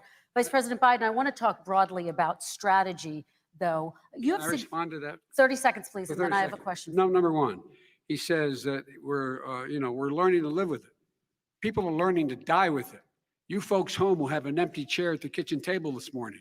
That man or wife going to bed tonight and reaching over to try to touch their, out of habit, where their wife or husband was, is gone. Learning to live with it. Come on. We're dying with it because he has never said, you said it's dangerous. When's the last time? Is it really dangerous still? Are we dangerous? You tell the people it's dangerous now? What should they do about the danger? And you say, I take no responsibility. Let me talk about your two. Excuse me, I take full responsibility. It's not my fault that it came here. It's China's fault. And you know what? It's not Joe's fault that it came here either. It's China's fault. They kept it from going into the rest of China for the most part, but they didn't keep it from coming out to the world, including Europe and ourselves. Vice President Biden. The fact is that when we knew it was coming, when it hit, what happened? What did the president say? He said, don't worry, it's going to go away. Be gone by Easter. Don't worry. The warm weather. Don't worry. Maybe inject bleach. He said he was kidding when he said that, but a lot of people thought it was serious. A whole range of things the president has said. Even today, he thinks we are in control. We're about to lose 200,000 more people. President Trump. Look, perhaps just to finish this, I was kidding on that, but just to finish this, when I closed, he said I shouldn't have closed. And that went on for months. Nancy Pelosi said the same thing. She was dancing on the streets in Chinatown in San Francisco. But when I closed, he said, this is a terrible thing. You're xenophobic. I think he called me racist even. And because I was closing it to China. Now he says I should have closed it earlier.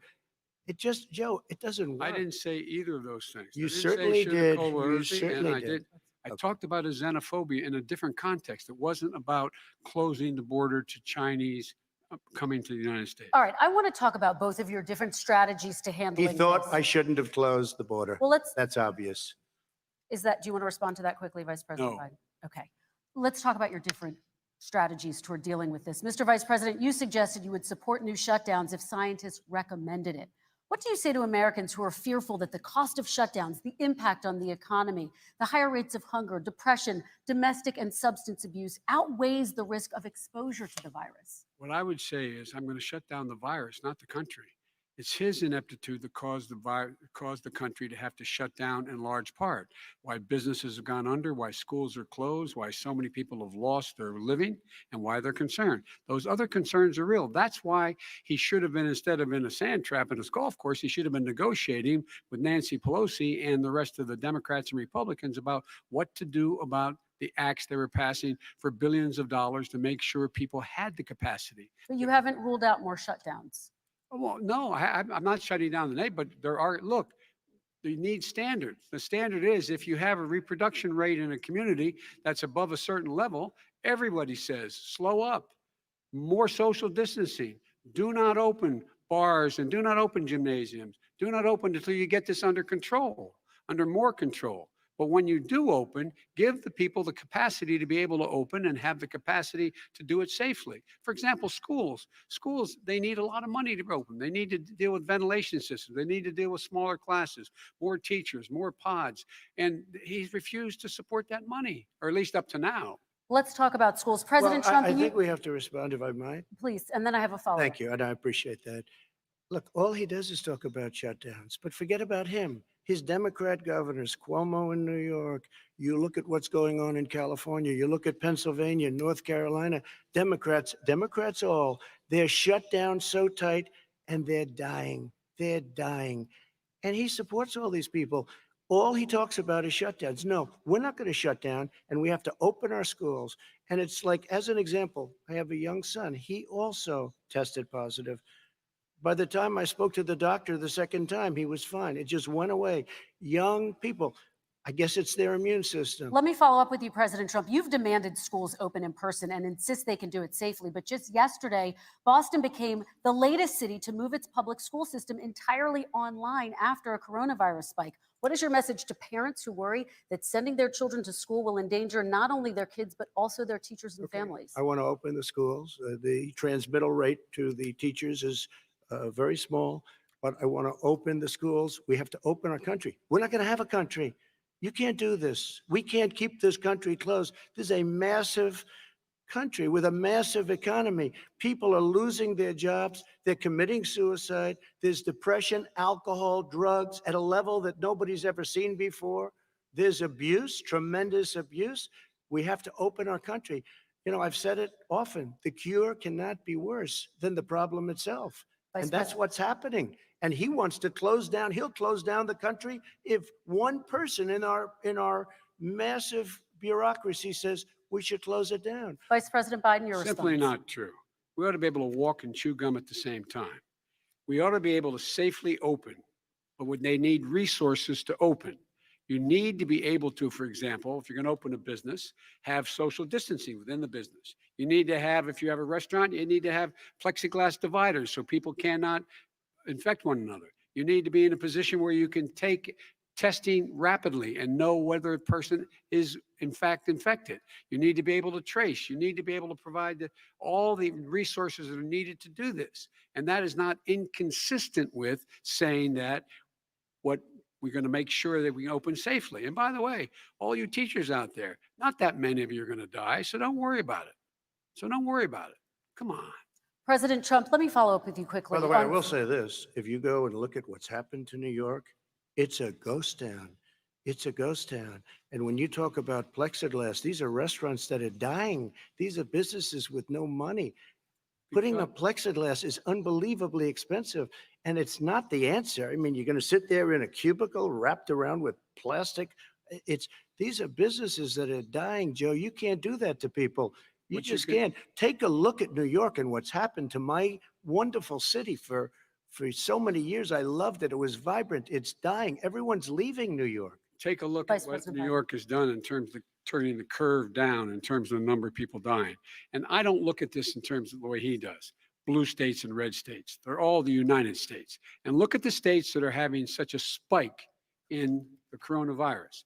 They're the red states. They're the states in the Midwest. They're the states in the upper Midwest. That's where the spike is occurring significantly. But they're all Americans. They're all Americans. And what we have to do is say, wear these masks, number one. Make sure we get the help that the businesses need that has money's already been passed to do that. It's been out there since the beginning of the summer and nothing's happened. President, New York has lost more than 40,000 people, 11,000 people in nursing homes. President Trump, what When you about say spike, take a look at what's happening in Pennsylvania, where they've had it closed. Take a look at what's happening with your friend in Michigan, where her husband's the only one allowed to do anything. It's been like a prison. Now it was just ruled unconstitutional. Take a look at North Carolina. They're having spikes and they've been closed and they're getting killed financially. We can't let that happen, Joe. You can't let that happen. We have to open up. And we understand the disease. We have to protect our seniors. We have to protect our elderly. We have to protect especially our seniors with heart problems and diabetes problems. And we will protect them. We have the best testing in the world by far. That's why we have so many cases. Let me follow up As it with you shows. before we move on to our next section. President Trump, this week you called Dr. Anthony Fauci, the nation's best-known infectious disease expert, quote, a disaster. You described him and other medical experts as, quote, idiots. If you're not listening to them, who are you listening to? Fight this. I'm listening to all of them, including Anthony. I get along very well with Anthony, but he did say, don't wear masks. He did say, as you know, this is not going to be a problem. I think he's a Democrat, but that's okay. He said, this is not going to be a problem. We are not going to have a problem at all. When Joe says that, I said, Anthony Fauci said, and others, and many others, and I'm not knocking him a lot. Nobody knew. Look, nobody knew what this thing was. Nobody knew where it was coming from, what it was. We've learned a lot. But Anthony said, don't wear masks. Now he wants to wear masks. Anthony also said, if you look back, exact words, here's his exact words. This is no problem. This is going to go away soon. So he's allowed to make mistakes. He happens to be a good person. Vice President Biden, your response quickly, and then we're going to move on to the next section. My response is that think about what the president knew in January and didn't tell the American people. He was told this was a serious virus that spread in the air, and it was much worse than the flu. He went on record and said to one of your colleagues, recorded, that in fact he knew how dangerous it was, but he didn't want to tell us. He didn't want to tell us because he didn't want us to panic. He didn't want us, Americans don't panic. He panicked. But guess what? In the meantime, we find out in the New York Times the other day that, in fact, his folks went to Wall Street and said this is a really dangerous thing. And a memo out of that meeting, not from his administration, but from some of the brokers, said sell short because we got to get moving. It's a dangerous problem. Well, this is I'm going to give you 30 seconds to respond, and then we're The going Wall to Street move one, on. I don't know. Somebody went to Wall Street. You're the one that takes all the money from Wall Street. I don't take it. I haven't. You have raised a lot of money, tremendous amounts of money. And every time you raise money, deals are made, Joe. I could raise so much more money as president and as somebody that knows most of those people. I could call the heads of Wall Street, the heads of every company in America. I would blow away every record, but I don't want to do that because it puts me in a bad position.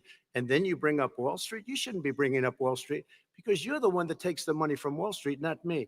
I could blow away your records that like you wouldn't believe. We don't need money. We have plenty of money. In fact, we beat Hillary Clinton with a tiny fraction of the money that she was able All right, gentlemen, we're going to move on. Average contribution, $43. All right, we're going to move on to our next section, which is national security. And I do want to start with the security of our elections and some breaking news from overnight. Just last night, top intelligence officials confirmed again that both Russia and Iran are working to influence this election. Both countries have obtained U.S. voter registration information, these officials say, and Iran sent intimidating messages to Florida voters. This question goes to you, Mr. Vice President. What would you do to put an end to this threat? You have 2 minutes uninterrupted. I made it clear, and I ask everyone else to take the pledge. I made it clear that any country, no matter who it is, that interferes in American elections will pay a price. They will pay a price. And it's been overwhelmingly clear this election, I won't even get into the last one, this election, that Russia has been involved, China has been involved to some degree, and now we learn that Iran is involved. They will pay a price if I'm elected. They're interfering with American sovereignty. That's what's going on right now. They're interfering with American sovereignty. And to the best of my knowledge, I don't think the president said anything to Putin about it. I don't think he's talked with him a lot. I don't think he said a word. I don't know why he hadn't said a word to Putin about it.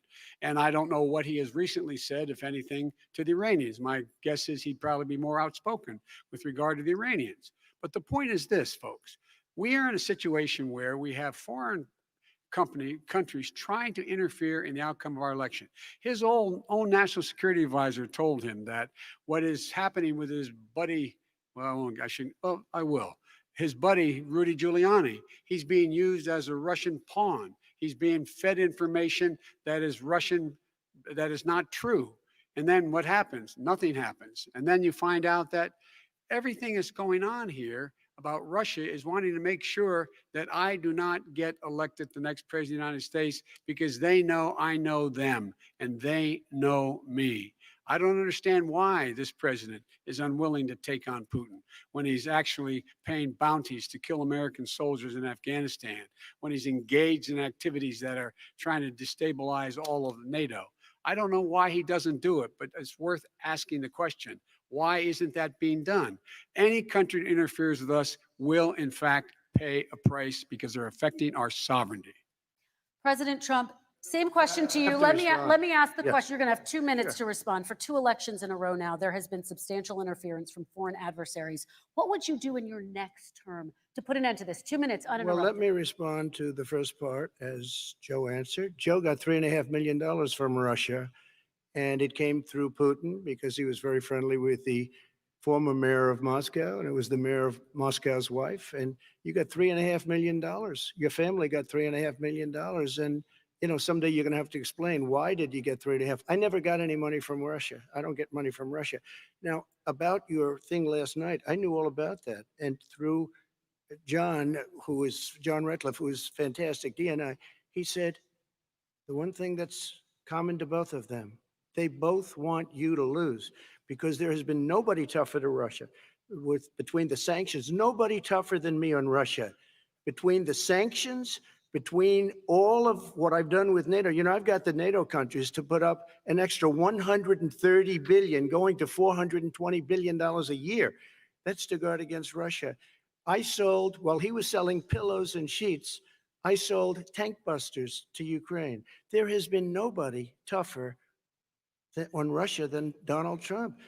And I'll tell you, they were so bad. They took over the submarine port. You remember that very well. During your term, during you and Barack Obama, they took over a big part of what should have been Ukraine. You handed it to them, but you were getting a lot of money from Russia. They were paying you a lot of money, and they probably still are. But now, with what came out today, it's even worse.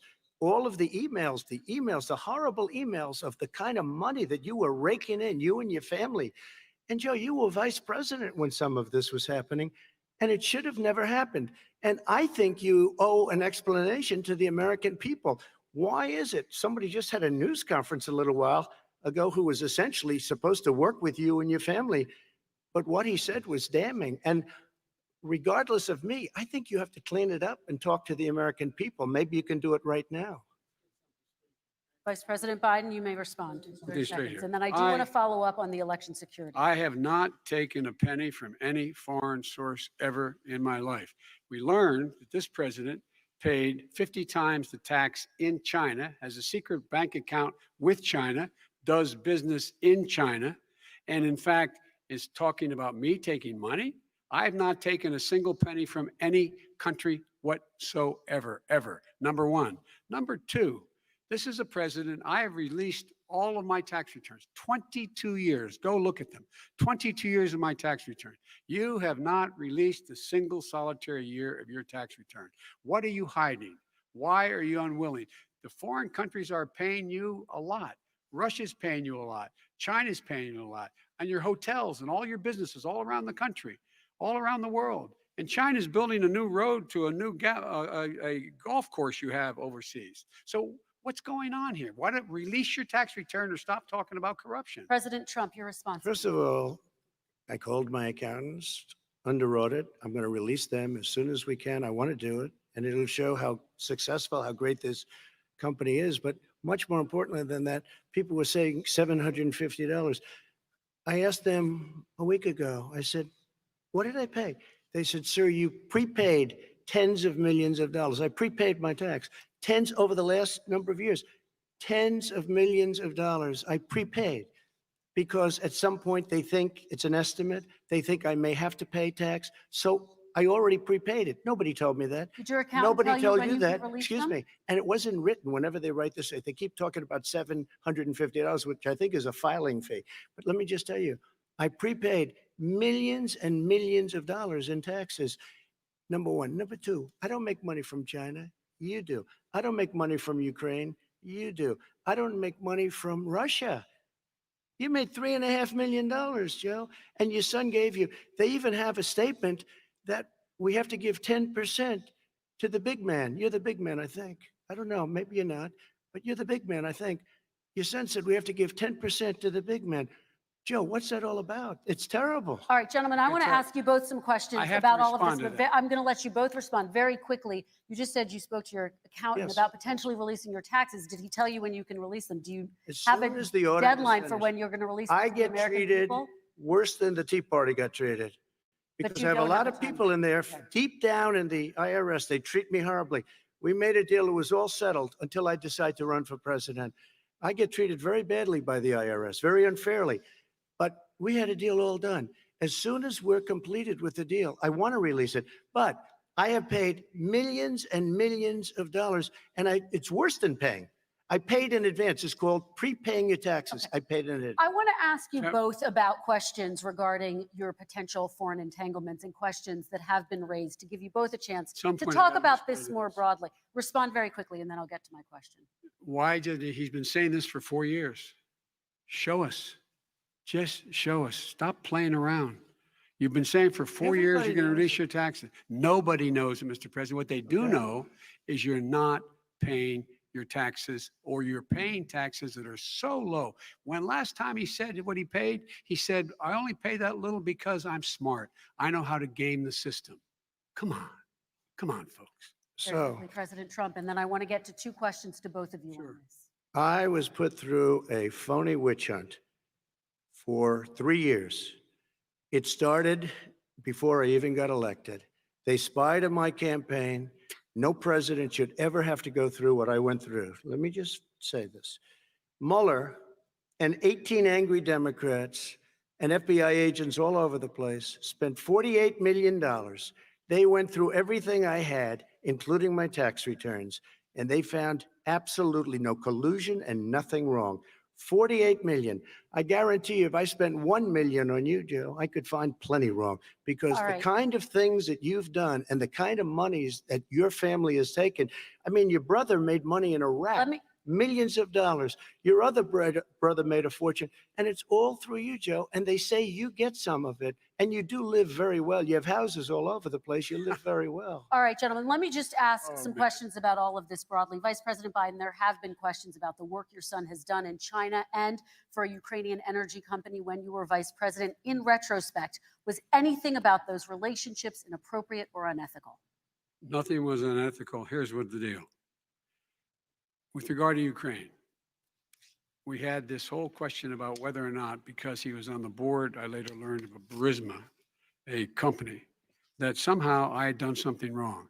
Yet every single solitary person, when he was going through his impeachment, testifying under oath who worked for him, said, I did my job impeccably. I carried out U.S. policy. Not one single solitary thing was out of line. Not a single thing, number one. Number two, the guy who got in trouble in Ukraine was this guy trying to bribe the Ukrainian government to say something negative about me, which they would not do and did not do, because it never, ever, ever happened. My son has not made money in terms of this thing about, what are you talking about? China. I have not had, the only guy made money from China is this guy. He's the only one. Nobody else has made money from China. Never President did Trump, deal with let me, China. let me By the ask way, my question to you. But and could I then just, we'll- one thing? Very quickly. His son didn't have a job for a long time, was sadly no longer in the military service. I won't get into that. And he didn't have a job. As soon as he became vice president, Burisma, not the best reputation in the world. I hear they paid him $183,000 a month. Listen to this.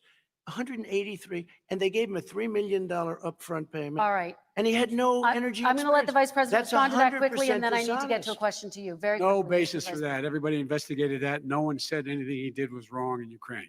Okay, President Trump, this is for you. Since you took office, you've never divested from your business. You've personally promoted your properties abroad. A report this week, which was referenced, does indicate that your company has a bank account in China. So how can voters know that you don't have any foreign conflicts of interest? I have many bank accounts, and they're all listed, and they're all over the place. I mean, I was a businessman doing business. The bank account you're referring to, which is everybody knows about it, it's listed. The bank account was in 2013. That's what it was. It was opened it was closed in 2015, I believe. And then I decided, because I was thinking about doing a deal in China like millions of other people. I was thinking about it, and I decided I'm not going to do it. Didn't like it. I decided not to do it. Had an account open, and I closed it. Okay.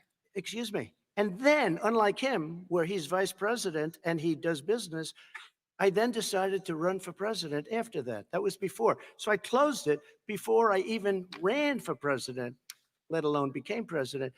Big difference. He is the vice president of the United States, and his son, his brother, and his other brother are getting rich. They're like a vacuum cleaner. They're sucking Okay, up money every President Trump, place he thank you. We goes. do Not need to true. move on. I do want to ask you, Vice President Biden, about China. Let's talk about China more broadly.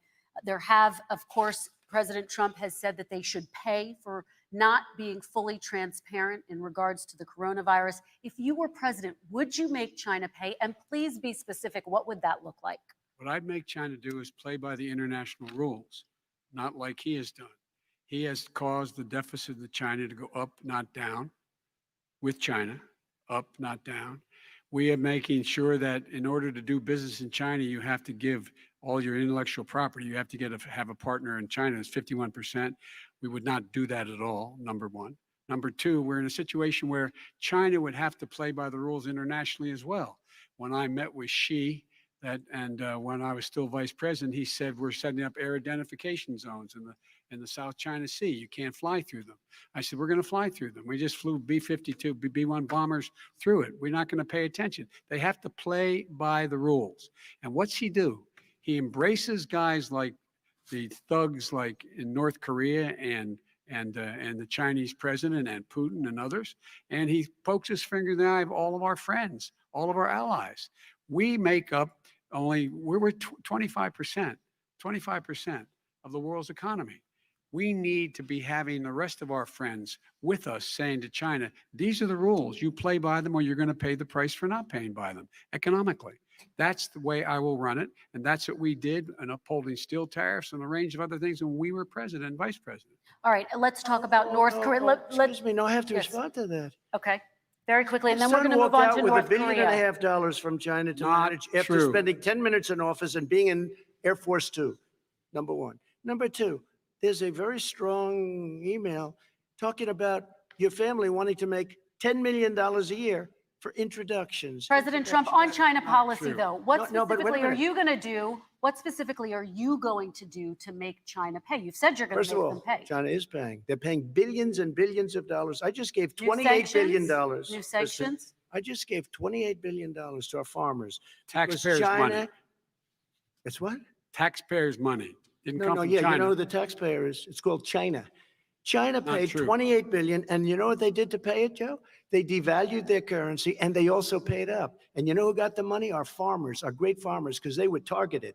You never charged them anything. Also, I charged them 25% on dumped steel because they were killing our steel industry. We were not going to have a steel industry. Okay. And now we have a steel Okay, industry. Vice President Biden, your response, please. Our response is, look, this isn't about, there's a reason why he's bringing up all this malarkey. There's a reason for it. He doesn't want to talk about the substantive issues. It's not about his family and my family. It's about your family. And your family's hurting badly. If you're making less than, if you're a middle-class family, you're getting hurt badly right now. You're sitting at the kitchen table this morning deciding, well, we can't get new tires, they're bald because we have to wait another month or so. Or are we going to be able to pay the mortgage? Or who's going to tell her she can't go back to community college? They're the decisions you're making in the middle-class families like I grew up in Scranton and Claymont. They're in trouble. We should be talking about your families, but that's the last thing he wants to talk about. I want That is a to talk typical about statement. North Korea. Excuse me, I just do for want 1 to turn second, to please. 10 seconds, Mr. President. That's 10 a seconds. typical political statement. Let's get off this China thing. And then he looks, the family, around the table, everything. Just All a right. typical politician when I see that. Let's talk I'm about not North a typical Korea now. politician. Okay, That's why I President got Trump. elected. Let's talk Let's about- get off the subject of China. Let's talk around, sitting around the table. All right. Come on, Joe, you can do better. We're going to talk about North Korea now. President Trump, you've met with North Korean leader Kim Jong-un 3 times. You've talked about your beautiful letters with him. You've touted the fact that there hasn't been a war or a long-range missile test. And yet North Korea recently rolled out its biggest ever intercontinental ballistic missile and continues to develop its nuclear arsenal. Do you see that as a betrayal of the relationship you No. forged? Just 30 seconds here because we need to get on to the next. So when I met with Barack Obama, we sat in the White House right at the beginning, had a great conversation. It was supposed to be 15 minutes and it was well over an hour. He said the biggest problem we have with North Korea. He indicated we will be in a war with North Korea. Guess what? It would be a nuclear war. And he does have plenty of nuclear capability. In the meantime, I have a very good relationship with him. Different kind of a guy, but he probably thinks the same thing about me. We have a different kind of a relationship. We have a very good relationship, and there's no war. And you know, about 2 months ago, he broke into a certain area. They said, oh, there's going to be trouble. I said, no, they're not, because he's not going to do that. And I was right. Look, instead of being in a war where millions of people, Seoul, you know, is 25 miles away, millions and millions, 32 million people in Seoul, millions of people would be Okay. dead right now. President We Trump, don't have a that's war, 30 and I have a seconds. good Thank you. relationship. Vice President Biden, to you, North Korea conducted 4 nuclear tests under the Obama administration. Why do you think you would be able to rein in this persistent threat right Because I'd make it clear, which we were making clear to China, they had to be part of the deal. Because here's I made it clear, and as a spokesperson of the administration, when I went to China, that they said, why are you moving your missile defense up so close? Why are you moving more forces here? Why are you continuing to do military maneuvers with South Korea? I said, because North Korea is a problem, and we're going to continue to do it so we can control them. We're going to make sure we can control them and make sure they cannot hurt us. And so if you want to do something about it, step up and help. If not, it's going to continue. What has he done? He's legitimized North Korea. He's talked about his good buddy, who's a thug, and he talks about how we're better off, and they have much more capable missiles, able to reach U.S. territory much more easily than ever did before. Let me follow up with you, Vice President Biden. You've said you wouldn't meet with Kim Jong-un without preconditions. Are there any conditions under which you would meet with him? On the condition that he would agree that he would be drawing down his nuclear capacity to get the Korean Peninsula should be nuclear-free zone. All right, let's move on to American Kristen, families. they tried Very to quickly, meet with 10 him. seconds, They President. tried to meet with him. He I wouldn't didn't. do it. He didn't like Obama. He didn't like him. He wouldn't do it. Okay, I know got to for a give him a fact they chance to tried. respond to that He before we wouldn't move do on. it. You And know, that's I- okay. You know what, North Korea, we're not in a war. We have a good relationship. You know, people don't understand. Having a good President relationship Trump, with we have leaders to of move other on because countries we have is a a lot good of thing. we have a lot of questions to get Yes, to. not That's Your like response. saying we had a good relationship with Hitler before he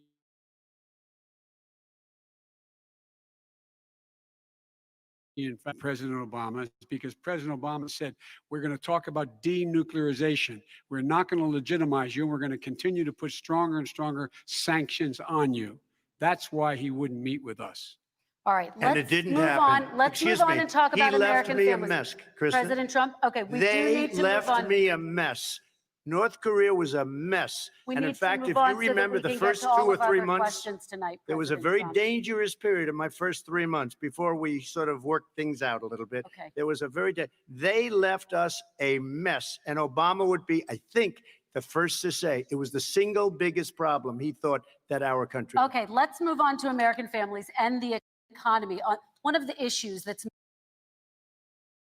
most important to them is healthcare, as you both know. Today, there was a key vote on a new Supreme Court justice, Amy Coney Barrett, and healthcare is at the center of her confirmation fight.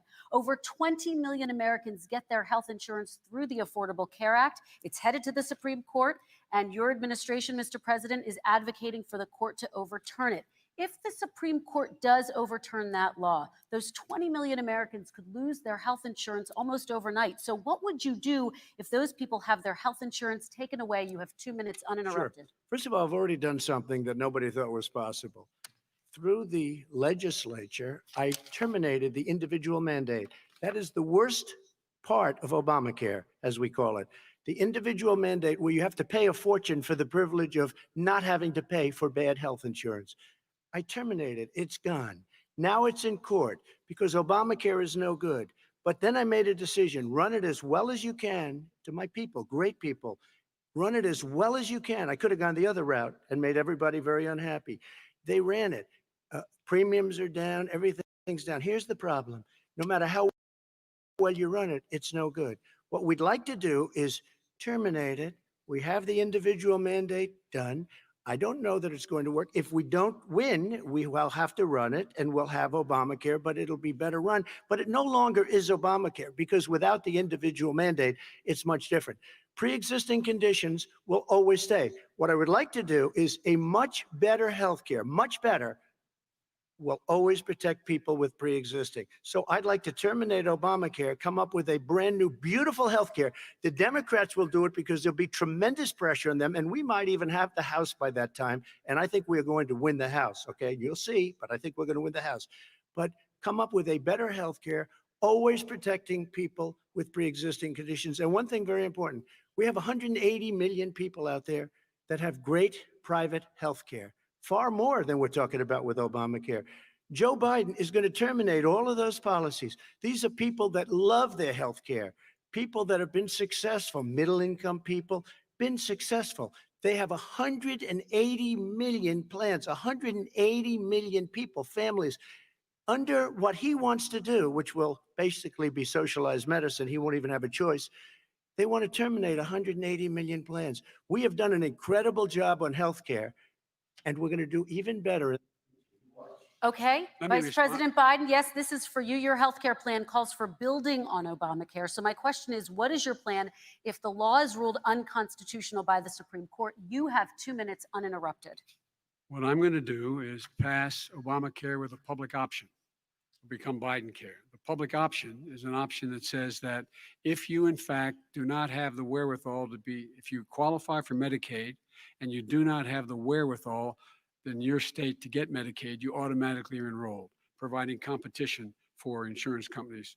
That's what's going to happen. Secondly, we're going to make sure we reduce the premiums and reduce drug prices by making sure that there's competition that doesn't exist now by allowing the Medicare to negotiate drug prices with the insurance companies.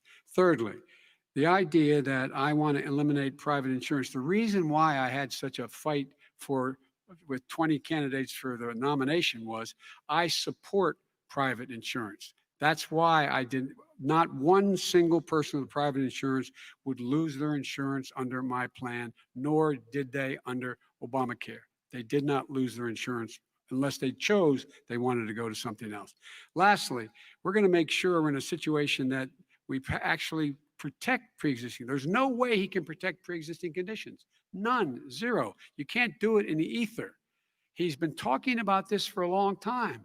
He's never come up with a plan. I guess we're going to get the pre-existing condition plan the same time we get the infrastructure plan that we've been waiting since 17, 18, 19, and 20. The fact, I still have a few more minutes. I know you're getting anxious. The fact is that he's already cost the American people, because of his terrible handling of the COVID virus and the economic spillover, 10 million people have lost their private insurance.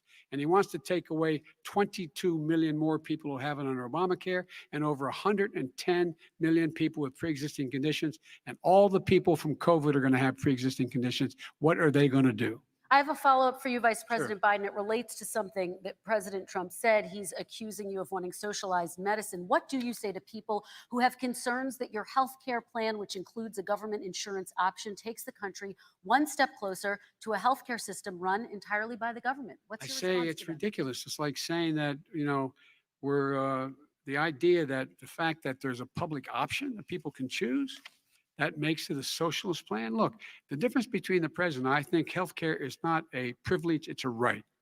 Everyone should have the right to have affordable healthcare. And I am very proud of my plan. It's gotten endorsed by all the major labor unions, as well as a whole range of other people who in fact are concerned in the medical field.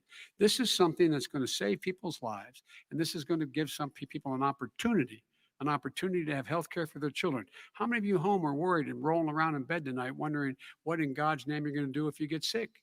Because you've lost your home insurance, your health insurance, your company's gone under. We have to provide health insurance for people at an affordable rate, and that's what I do. President Trump, Excuse me, he was your there response. for 47 years. He didn't do it. He was now there as vice president for 8 years. And it's not like it was 25 years ago. It was 3 3/4. It was just a little while ago, right? Less than 4 years ago. He didn't do anything. He didn't do it. He wants socialized medicine. And it's not that he wants it. His vice president, I mean, she is more liberal than Bernie Sanders and wants it even more. Bernie Sanders wants it. The Democrats want it. You're going to have socialized medicine, just like he went with fracking.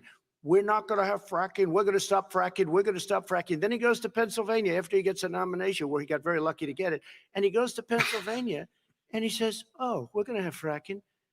And you never asked that question. And by the way, so far, I respect very much the way you're handling this, I have to say. By the way, but somebody should ask the question. you can ask. He goes for a year. There will be We no have fracking. There we will do be have no a number of petroleum. topics No, we're no, going to but get that's a to. big- that's a big question. We're going to get to. We're going to get to. It's a the number same of thing with topics. socialized I have to medicine. respond. Vice President, your response, please. My response is people deserve to have affordable health care, period.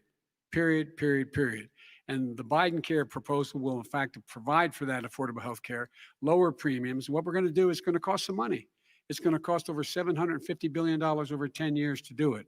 And they're going to have lower premiums. You can buy into the better plans, the cheaper plans, lower your premiums, deal with unexpected billing, and have your drug prices drop significantly. He keeps talking about it. He hasn't done a thing for anybody on health care. Not a thing. Kristen, when Very he quickly, says, then I want to talk when about he what's says happening on public Capitol option, Hill. he's talking about socialized medicine. And when he and healthcare, when he talks about a public option, he's talking about destroying your Medicare, totally Wrong. destroyed, and destroying your Social Security.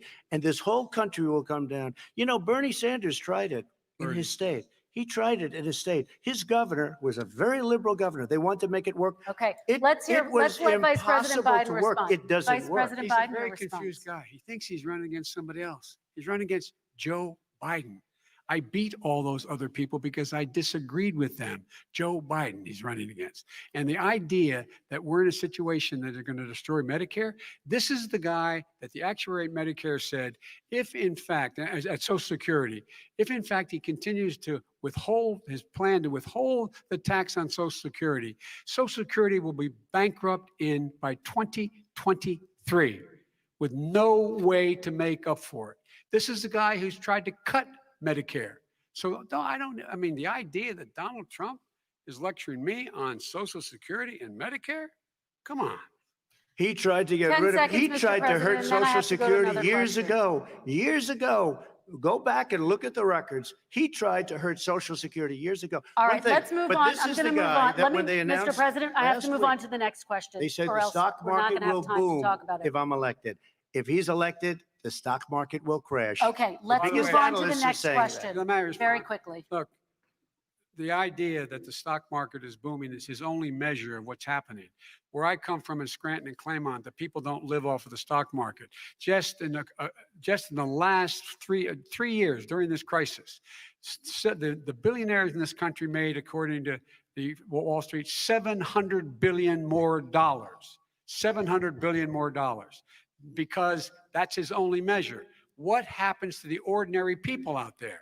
What happens to them? Let's talk about what's happening on Capitol Hill. We're going to Kristen, move on. Gentlemen. 401ks are through the roof. We're gonna People's move on. Stock are through the roof. All And right. he doesn't come from Scranton. That's like he lived there for a short We're period of gonna- time before he okay, even knew we're it. going to move on to And the he next left. question. And the people of Pennsylvania Let me will move show on you to my that. next question, They gentlemen. understand. As of tonight, more than 12 million people are out of work.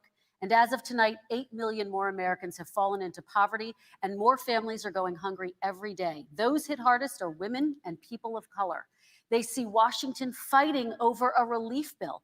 Mr. President, why haven't you been able to get them the help they need? 30 seconds here. Because Nancy Pelosi doesn't want to approve it. I do. But you're the president. I do, but I still have to get. Unfortunately, that's one of the reasons I think we're going to take over the House, because of her. Nancy Pelosi doesn't want to approve anything because she'd love to have some victories on a date called November 3rd. Nancy Pelosi does not want to approve it. We are ready, willing, and able to do something. Don't forget, we've already approved 3 plans, and it's gone through, including the Democrats, in all fairness. This one she doesn't want. It's near the election because she thinks it helps her politically. I think it hurts her politically. All right, By the Mr. way, Vice just so President, you let- know, the Republican leader in the United States Senate said he can't pass it. He will not be able to pass it. He does not have Republican votes. Why isn't he talking to his Republican friends? let me follow up with you, Vice President we made a Biden, deal, the because Republicans let me will ask pass Vice it. President Biden a question. You are the leader of the Democratic Party. Why have you not pushed the Democrats to get a deal for the American people? Well, I have, and they have pushed it. Look, they passed this act all the way back in the beginning of the summer. This is like it's not new. It's been out there. This HEROES Act has been sitting there. And look at what's happening.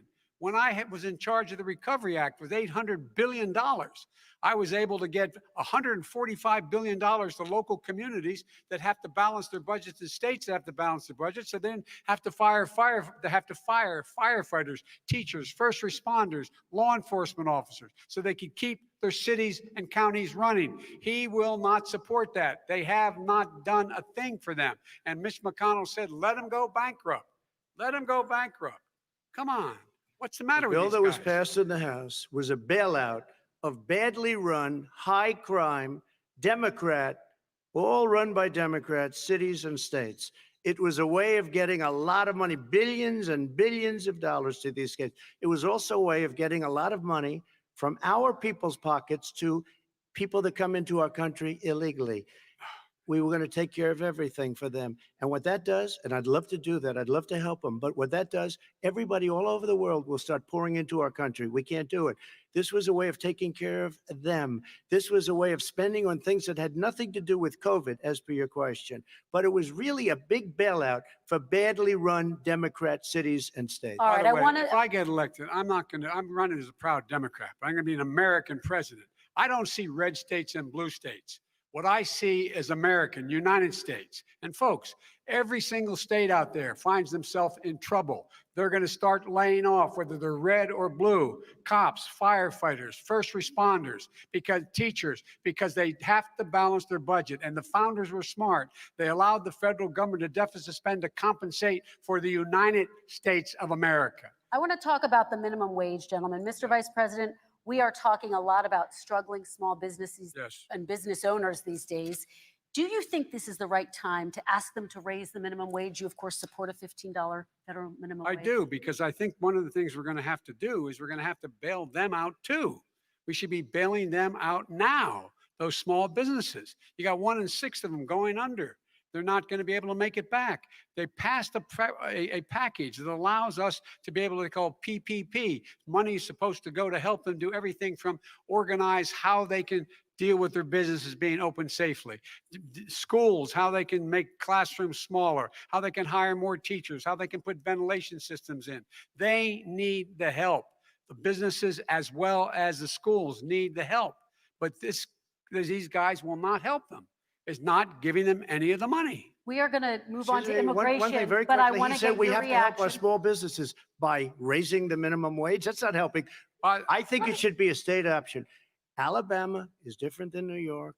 New York is different from Vermont.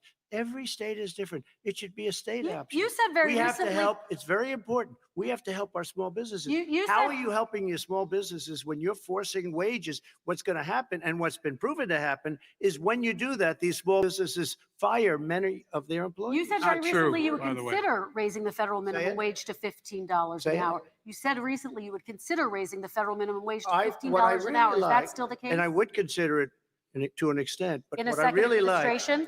in a second administration, but not to a level that's going to put all these businesses out of business. It should be a state option. Look, I've lived in different places. I know different places. They're all different.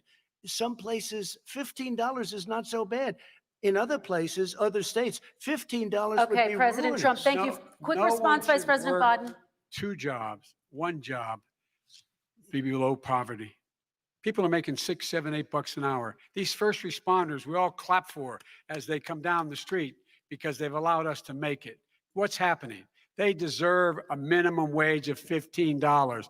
Anything below that puts you below the poverty level. And there is no evidence that when you raise the minimum wage, businesses go out of business. That is simply not true. We're going to It's talk all about solved. immigration. We're going to talk about immigration now, gentlemen, and we're going to talk about families within this context. Mr. President, your administration separated children from their parents at the border, at least 4,000 kids.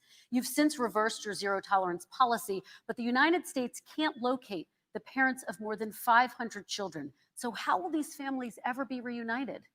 Children are brought here by coyotes and lots of bad people, cartels, and they're brought here, and they used to use them to get into our country. We now have as strong a border as we've ever had. We're over 400 miles of brand new wall. You see the numbers, and we let people in, but they have to come in legally, and they come in through But merit. how will you But let reunite me these just tell kids you, with their let families, me just tell you, Mr. they President? built cages. You know, they used to say, I built the cages. And then they had a picture in a certain newspaper. And it was a picture of these horrible cages. And they said, look at these cages. President Trump built them. And then it was determined they were built in 2014. That was him. Do you They have a built plan to reunite the cages. kids? Yes, with we're their working on families? it we're trying very hard. But a lot of these kids come out without the parents. They come over through cartels and through coyotes and through gangs. Vice President Biden, let me bring you into this 525 conversation. Quick response and then another question to you. These 500 plus kids came with parents. They separated them at the border to make it a disincentive to come to begin with. Big, real tough. We're really strong. And guess what? They cannot, it's not coyotes didn't bring them over. Their parents were with them. They got separated from their parents. And it makes us a laughing stock and violates every notion of who we are as a nation. Let me ask you a follow-up Kristen, question. they did it. We changed the policy. Your response They to did that? it. We changed. did not They built the separate cages. they, Who built the cages, Joe? let's talk about what Who we're built the talking about. cages, Let's Joe? talk about what we're talking about. What happened? Parents were ripped, their kids were ripped from their arms and separated. And now they cannot find over 500 sets of those parents, and those kids are alone. Nowhere to go. Nowhere to go. It's criminal. It's criminal. Let me ask Kristen, you I will about say this. immigration. They went 10 down. seconds We and brought then I need to ask you reporters, a question. everything. They are so well taken care of. They're in facilities that were so clean. But some and of have them gotten haven't been such reunited But with their just ask families. one question. Who built the cages? I'd love you to ask him that. Who built the cages? Let me Joe? ask about your immigration policy, Mr. Vice President. The Obama administration did fail to deliver immigration reform, which had been a key promise during the administration. It also presided over record deportations as well as family detentions at the border before changing course. So why should voters trust you with an immigration overhaul now? Because we made a mistake. It took too long to get it right. It took too long to get it right. I'll be president of the United States, not vice president of the United States. And the fact is, I've made it very clear. Within 100 days, I'm going to send to the United States Congress a pathway to citizenship for over 11 million undocumented people. And all of those so-called dreamers, those DACA kids, they're going to be immediately certified again to be able to stay in this country and put on a path to citizenship. The idea that they are being sent home by this guy and they want to do that is they're going to a country they've never seen before. I can imagine you're 5 years old, your parents are taking you across the Rio Grande River and it's illegal. And you say, oh no, Mom, leave me here. I'm not going to go with you. They've been here. Many of them are model citizens. Over 20,000 of them are first responders out there taking care of people during this crisis. We owe them. We owe them. President Kristen, Trump, he your had reaction. 8 years to do what he said he was going to do. And I've We changed did. without having a specific. We got rid of catch and release. We got rid of a lot of horrible things that they put in and that they lived with. But he had 8 years he was vice president. He did nothing except build cages to keep children in. Vice President Wrong. Biden, your response. The catch and release, you know what he's talking about there? If in fact you had a family came across and they were arrested, they in fact were given a date to show up for their hearing. They were released. And guess what? They showed up for a hearing. And this is the first president in the history of the United States of America that anybody seeking asylum has to do it in another country. That's never happened before in America. That's never happened before in America. You come to the United States and you make your case that I seek asylum based on the following premise, why I deserve it under American law. They're sitting in squalor on the other side of the river. President Trump, your response, so 30 important. seconds, and then we'll move It on. just shows that he has no understanding of immigration or the laws. Catch and release is a disaster. A murderer would come in, a rapist would come in, a very bad person would come in. We would take their name. We have to release them into our country. And then you say they come back. Less than 1% of the people come back. We have to send ICE out and Border Patrol out to find them. We would say, come back in 2 years, 3 years. We're going to give you a court case. You need Perry Mason. We're going to give you a court case. When you say they come back, they don't come back, Joe. They never come back. Only the really, I hate to say this, but those with the lowest IQ, they might come back. Okay, But they're President very, Trump, let's very give few. Vice President Biden a chance to respond, and then we're going to move on to the You next don't know section. the law, Joe. Vice President Biden, your response. Know the law, what he's telling you is simply not true. Well, check it out. They don't come back. Check it out. All right, let's move on. But we don't have to the worry next about it because they section. terminated it. So we don't have to worry about it Let's anymore. move on to the next And you have section. 525 kids not knowing where in God's name they're going to be and lost their parents. Go ahead. All right, let's talk about our next section, which is race in America. And I want to talk about the way Black and Brown Americans experience race in this country. Part of that experience is something called the talk. It happens regardless of class and income. Parents who feel they have no choice but to prepare their children for the chance that they could be targeted, including by the police, for no reason other than the color of their skin. Mr. Vice President, in the next 2 minutes, I want you to speak directly to these families. Do you understand why these parents fear for their children? I do. I do. You know, my daughter is a social worker, and she's written a lot about this. She has a graduate degree from the University of Pennsylvania in social work. And you know, one of the reasons why I ended up working on the east side of Wilmington, Delaware, which is 90% African American, was to learn more about what was going on. I never had to tell my daughter, if she's pulled over, make sure she puts for a traffic stop, put both hands on top of the wheel and don't reach for the glove box because someone may shoot you. But a Black parent, no matter how wealthy or how poor they are, has to teach their child when you're walking down the street, don't have a hoodie on when you go across the street, making sure that you, in fact, if you get pulled over, yes, yes, sir, no, sir, hands on top of the wheel, because you are, in fact, the victim, whether you're a person making child of a $300,000 a year person or someone who's on food stamps. The fact of the matter is there is institutional racism in America. And we have always said, we've never lived up to it, that we hold these truths to be self-evident. All men and women are created equal. Well, guess what? We have never, ever lived up to it, but we've always constantly been moving the needle further and further to inclusion, not exclusion. This is the first president to come along and says, that's the end of that. We're not going to do that anymore. We have to provide for economic opportunity, better education, better health care, better access to schooling, better access to opportunity to borrow money to start businesses. All the things we can do, and I've laid out a clear plan as to how to do those things, just to give people a shot. It's about accumulating the ability to have wealth as well as it is to be free from violence. President Trump, same question to you, and let me remind you of the question. I would like you to speak directly to these families. Do you understand why these parents fear for their children? Yes, I do. And again, he's been in government 47 years. He never did a thing except in 1994 when he did such harm to the Black community. And they were called, and he called them super predators. And he said that. He said it, super predators. And they have never lived that down. 1994, your crime bill, the super predators. Nobody has done more for the Black community than Donald Trump. And if you look, with the exception of Abraham Lincoln, possible exception, but the exception of Abraham Lincoln, nobody has done what I've done.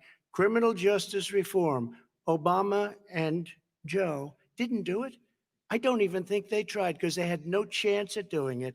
They might have wanted to do it, but if you had to see the arms I had to twist to get that done, it was not a pretty picture. And everybody knows it, including some very liberal people that cried in my office. They cried in the Oval Office. 2 weeks later, they're out saying, gee, we have to defeat him. Criminal justice reform, prison reform, opportunity zones with Tim Scott, a great senator from South Carolina. He came in with this incredible idea for opportunity zones. It's one of the most successful programs. People don't talk about it. Tremendous investment is being made. Biggest beneficiary, the Black and Hispanic communities, and then historically Black colleges and universities. After 3 years of coming to the office, I love some of those guys. They were great. They came into the office and they said, I said, what are you doing? After 3 years, I said, why do you keep coming back? Because we have no funding. I said, you don't have to come back every year. We have to come back because President Obama would never give them long-term funding. And I did 10-year long-term funding. And I gave them more money than they asked for because they said, I think you need more. And I said, the only bad part about this is I may never see you again because I got very friendly with them and they like me and I like them. But I saved colleges and universities. Okay, and we're going to talk about both of your records, but your response to that, Vice President? My response to that is I never, ever said what he accused me of saying. The fact of the matter is in 2000, though, after the crime bill had been in the law for a while, this is a guy who said, the problem with the crime bill, there's not enough people in jail. There's not enough people in jail. And go on my website, get the quote, the date when he said it. Not enough people. He talked about marauding gangs, young gangs, and the people who are going to maraud our cities. This is a guy who in the Central Park five innocent Black kids, he continued to push for making sure that they got the death penalty. None of them were guilty of the crimes they were suggested. Look, and talk about granted, he did in fact let 20 people, he commuted 20 people sentences. We commuted over 1,000 people sentences. Over 1,000. The very law he's talking about is a law that, in fact, initiated by Barack Obama. And secondly, we're in a situation here where the federal prison system was reduced by 38,000 people under our administration.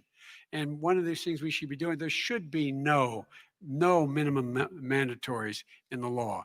That's why I'm offering $20 billion to states to change their state laws to eliminate minimum mandatories and set up drug courts. No one should be going to jail because they have a drug problem. They should be going to rehabilitation, not to jail. We should fundamentally change the system, and that's what I'm going to do. But why didn't he do it 4 years ago? Why didn't you do that 4 years ago, even less than that? Why didn't you do it? You were vice president. You keep talking about all these things you're going to do and you're going to do this, but you were there just a short time ago and you guys did nothing. We did. You know, Joe, I ran because of you. I ran because of Barack Obama, because you did a poor job. If I thought you did a good job, I would have never run. I would have never run. I ran because of you. I'm looking at you now. You're a politician. I ran because of you. All right, Vice President Biden, your response to that, and then I do have some questions for both of you. Well, I tell you what, I hope he does look at me because what's happening here is, you know who I am, you know who he is, you know his character, you know my character, you know our reputations for honor and telling the truth. I am anxious to have this race. I am anxious to see this take place. The character of the country is on the ballot. Our character is on the ballot. Look at us closely. Let me ask some follow-up. Excuse me. Please respond, and then we're going to have If follow-up this stuff is questions. true about Russia, Ukraine, China, other countries, Iraq, if this is true, then he's a corrupt politician. All right. So don't give me the stuff about how you're this innocent baby. Joe, they're calling you a corrupt politician. Nobody's Take a look President at the Trump, I laptop want to from stay hell. on the issue Excuse of me, race. We're take a look talking at about the the issue. laptop from hell. President Trump, we're Nobody. talking about race right now, and I do want to stay on the issue of race. President Trump, And I you've have to just respond to that. Please. Because look, very there quickly. are 50 former national intelligence folks who said that what he's accusing me of is a Russian plant. They have said that this has all the 5 former heads of the CIA, both parties, say what he's saying is a bunch of garbage. Nobody believes it except his and his good friend Rudy Giuliani. You mean the laptop is now another Russia hoax? And You that's gotta be- exactly what. Is this that's where you're exactly going? what. This was is told. where he's going. The All right. laptop is Russia, Yeah. Gentlemen, Russia. I want to stay on the issue of race. You okay? have to be kidding. Here we Mr. go again President? with Russia. We're going to continue Boy, on the issue of race. Mr. President, believe you've that one. described the Black Lives Matter movement as a symbol of hate. You've shared a video of a man chanting white power to millions of your supporters. You've said that Black professional athletes exercising their First Amendment rights should be fired. What do you say to Americans who say that kind of language from a president is contributing to a climate of hate and racial strife? Well, you have to understand, the first time I ever heard of Black Lives Matter They were chanting pigs in a blanket, talking about police. Pigs, pigs, talking about our police. Pigs in a blanket, fry them like bacon. I said, that's a horrible thing. And they were marching down the street. And that was my first glimpse of Black Lives Matter. I thought it was a terrible thing. As far as my relationships with all people, I think I have great relationships with all people. I am the least racist person in this room. Well, what do you say to Americans who are concerned by that rhetoric? I and don't by know. I the- mean, I the don't know what to videos? say. I got criminal justice reform done and prison reform and opportunity zones. I took care of Black colleges and universities. I don't know what to say. They can say anything. I mean, they can say anything. It makes me sad because I am the least racist person. I can't even see the audience because it's so dark, but I don't care who's in the audience. I'm the least racist person in this room. Okay, Vice President Biden, let me Abraham- ask you very quickly, and then I have a follow-up question for you. Abraham Lincoln here is one of the most racist presidents we've had in modern history. He pours fuel on every single racist fire, every single one. Started off his campaign coming down the escalator saying he's going to get rid of those Mexican rapists. He's banned Muslims because they're Muslims. He has moved around and made everything worse across the board. He says about the poor boys, last time we were on stage here, he said, I told them to stand down and stand ready. Come on. This guy is a dog whistle about as big as a foghorn. President Trump, I'm going to give you 10 seconds to respond, and then I have a No, follow-up question. he made a reference to Abraham Lincoln. Where did that come in? I mean, You said where you're did that- Abraham No, Lincoln. where did that? No. You I said said not since Abraham Lincoln has anybody done what I've done for the Black community. and I'm I saying didn't say I'm Abraham Lincoln. I said not since Abraham Lincoln has anybody done what I've done for the Black community. Now, you have done nothing other than the crime bill, which put oh God. tens of thousands of Black men mostly in jail. All right, let me, And you know let me, what? a- let me They ask remember Vice it because President if Biden you a look at what's question. happening with the voting right now, Let me ask they Vice remember President that you Biden treated them about very, very badly. The- Just the- take a look at what's happening out there. Vice President Biden, let me give you a chance to respond within this context. Crime Okay. bills that you supported in the 80s and 90s contributed to the incarceration of tens of thousands of young Black men who had small amounts of drugs in their possession. They are sons, they are brothers, they're fathers, they're uncles, whose families are still to this day, some of them suffering the consequences. So speak to those families. Why should they vote for you? One of the things is that in the 80s, we passed 100%, all 100 senators voted for it, a bill on drugs and how to deal with drugs. It was a mistake. I've been trying to change the sense and particularly the portion on cocaine.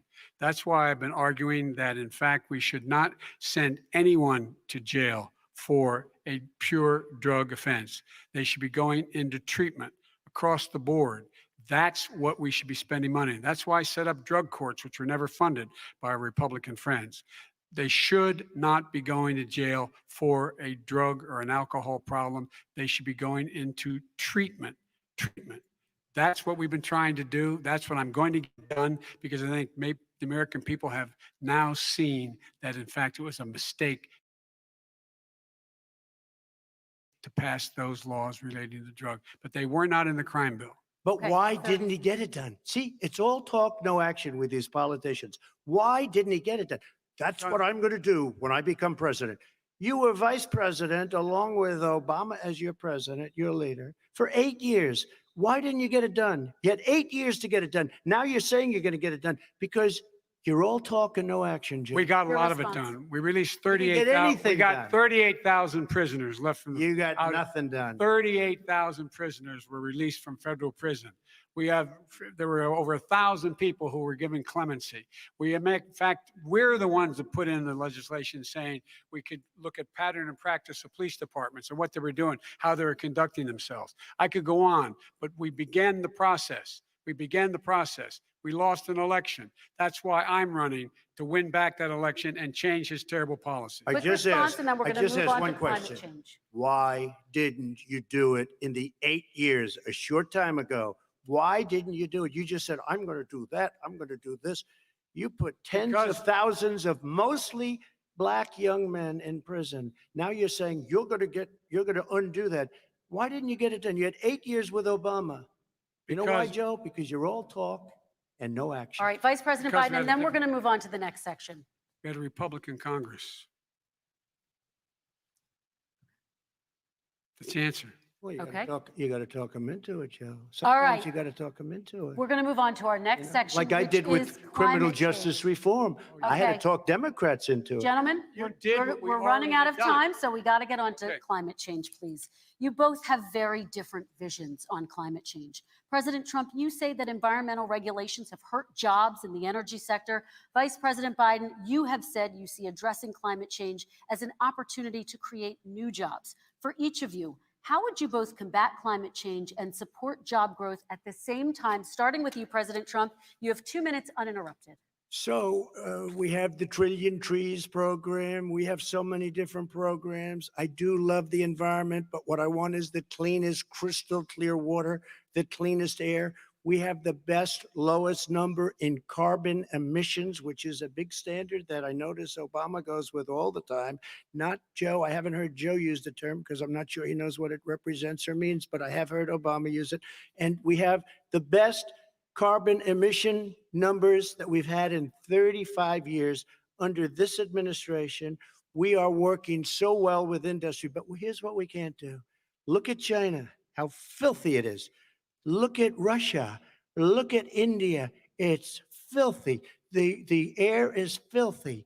The Paris Accord, I took us out because we were going to have to spend trillions of dollars, and we were treated very unfairly. When they put us in there, they did us a great disservice. They were going to take away our businesses. I will not sacrifice tens of millions of jobs, thousands and thousands of companies because of the Paris Accord.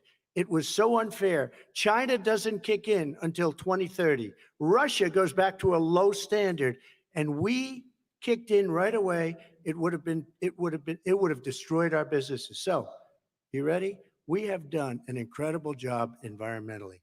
We have the cleanest air, the cleanest water, and the best carbon emission standards that we've seen in many, many years. Vice President And we Biden. haven't destroyed our industries. Vice President Biden, 2 minutes to you, uninterrupted. Climate change, climate warming, the global warming is an existential threat to humanity. We have a moral obligation to deal with it. And we're told by all the leading scientists in the world, we don't have much time. We're going to pass the point of no return within the next 8 to 10 years. 4 more years of this man eliminating all the regulations that were put in by us to clean up the climate, to limit the limit of emissions will put us in a position where we're going to be in real trouble. Here's where we have a great opportunity. I was able to get both all the environmental organizations as well as labor, the people worried about jobs, to support my climate plan. Because what it does, it will create millions of new good paying jobs. We're going to invest in, for example, 50,000 charging stations on our highways so that we can own the electric car market of the future. In the meantime, China is doing that. We're going to be in a position where we're going to see to it that we're going to take 4 million existing buildings and 2 million existing homes and retrofit them so they don't leak as much energy, saving hundreds of millions of barrels of oil in the process and creating significant number of jobs. And by the way, the whole idea of what this is all going to do, it's going to create millions of jobs, and it's going to clean the environment. Our health and our jobs are at stake. That's what's happening.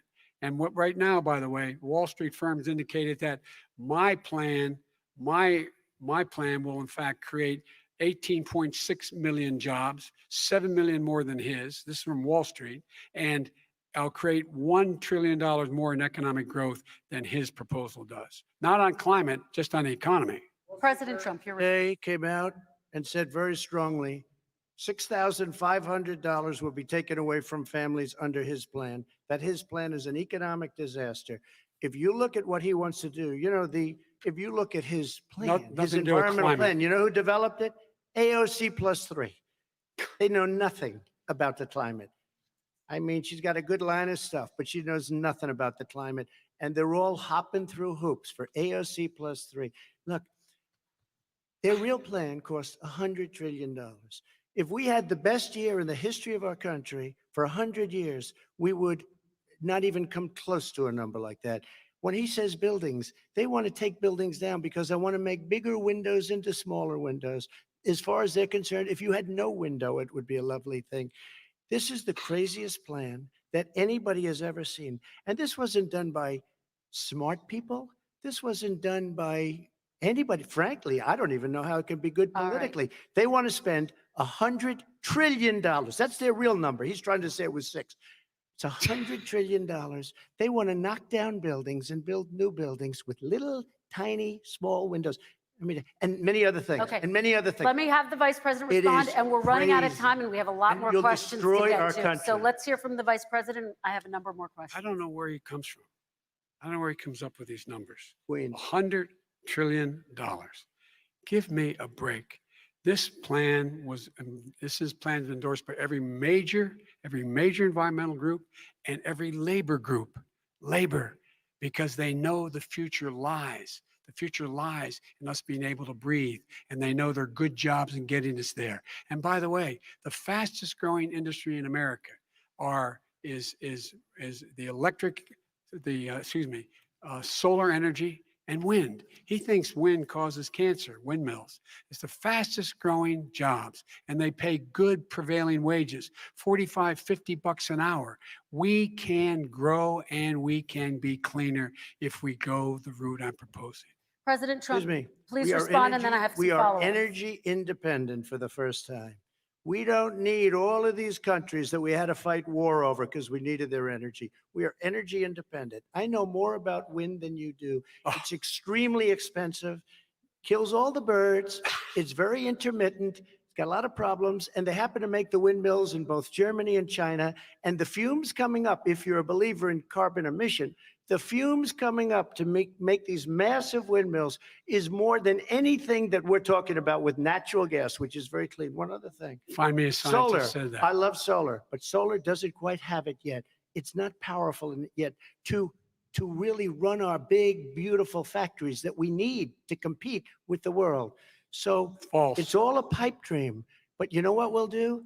We're going to have the greatest economy in the world. But if you want to kill the All right. economy, get rid of your oil industry. You want, and what about fracking? All right, Now- let me now we have to ask let him me about allow fracking. Vice President I Biden to have respond. never said I oppose fracking. You said it on I- tape. I did show the tape. Put it on your website. I'll put it on. Put it on the website. The fact of the matter is Showed he's it last- flat lying.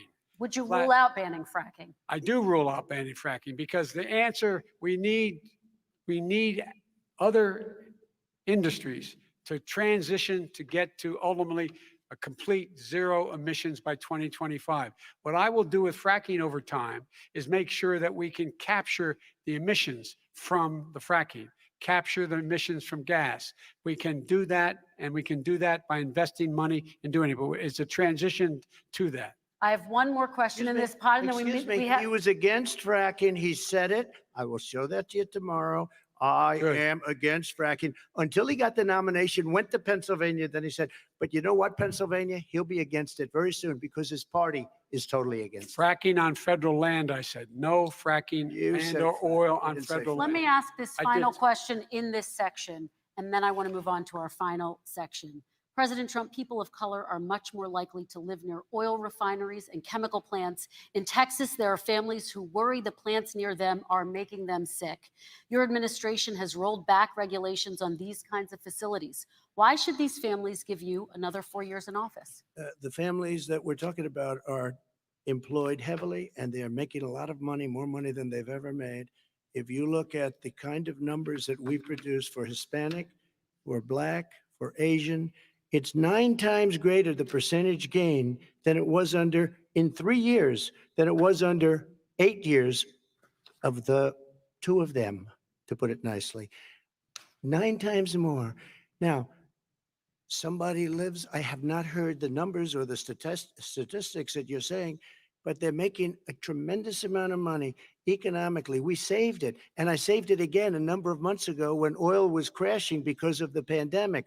We Okay. saved it. We got, say what you want about relationship, we got Saudi Arabia, Mexico, and Russia to cut back, way back. We saved our oil industry, and now it's very vibrant again. All And right. everybody has very inexpensive gasoline. Remember Vice that. President Biden, your response, and then we're going to have a final question for both of you. My response is that those people live on what they call fence lines. He doesn't understand this. They live near chemical plants that in fact pollute, chemical plants and oil plants and refineries that pollute. I used to live near that when I was growing up in Claymont, Delaware. And all the more oil refineries in Marcus Hook and the Delaware River than there is any place, including in Houston at the time. When my mom get in the car and when there were first frost to drive me to school, turn to the windshield wiper, there'd be oil slick in the window.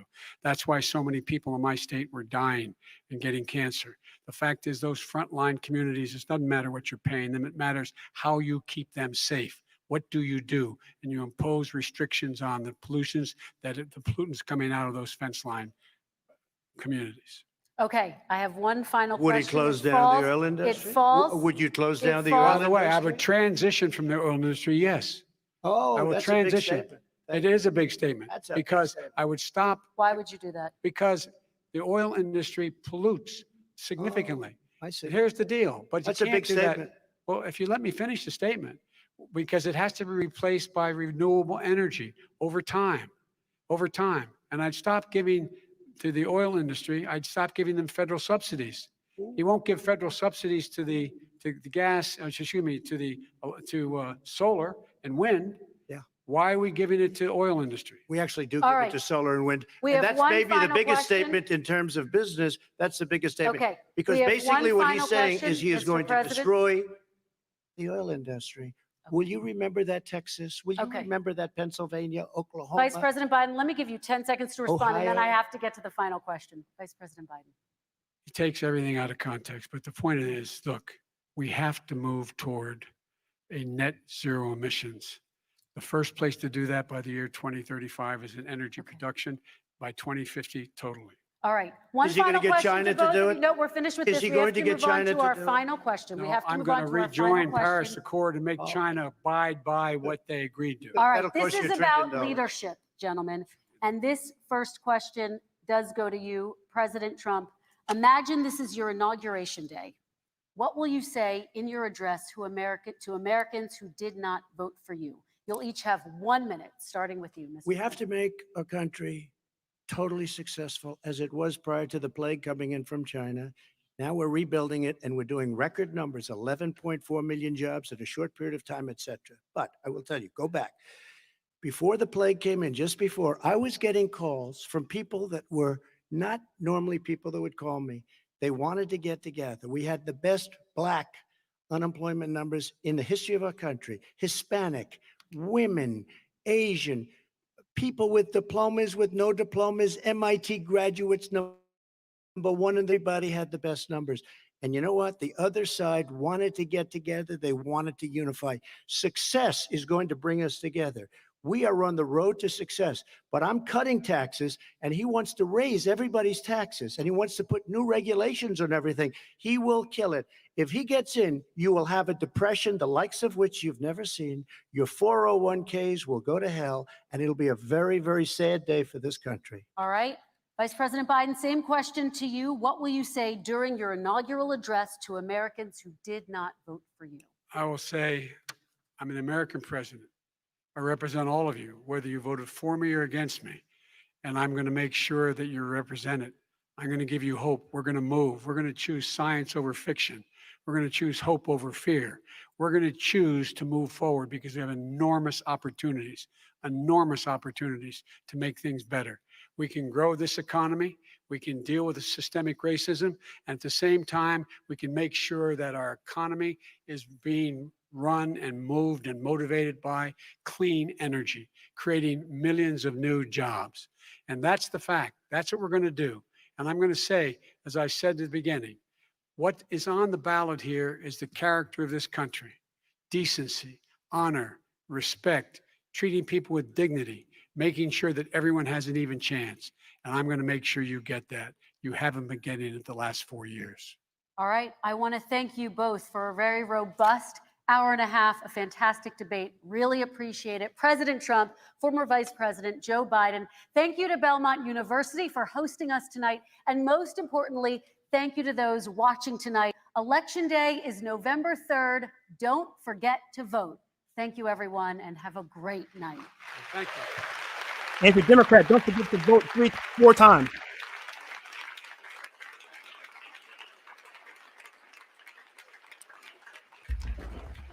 Okay, cool. So that was a lot. I have a lot of things to say. I don't know if I should do it here or not, but overall impression of the hold on, make sure I don't close the wrong thing up. Okay, yeah. So my overall impression of the debate from the comments, I think President Trump did a pretty good job. I think Joe Biden was pretty much his own worst enemy. If I had to be honest, I would say I'm trying to find the parts where Biden maybe got him on. It's funny, the things where I thought maybe he got him on was some of the stuff where he would go into his little speech, where his little prepared thing about sitting at the table, looking at the camera, all the things that debate people tell you, the things that Bill Clinton did when he said, "I feel for you," I empathize with you. He puts his hand on the camera, that sort of thing.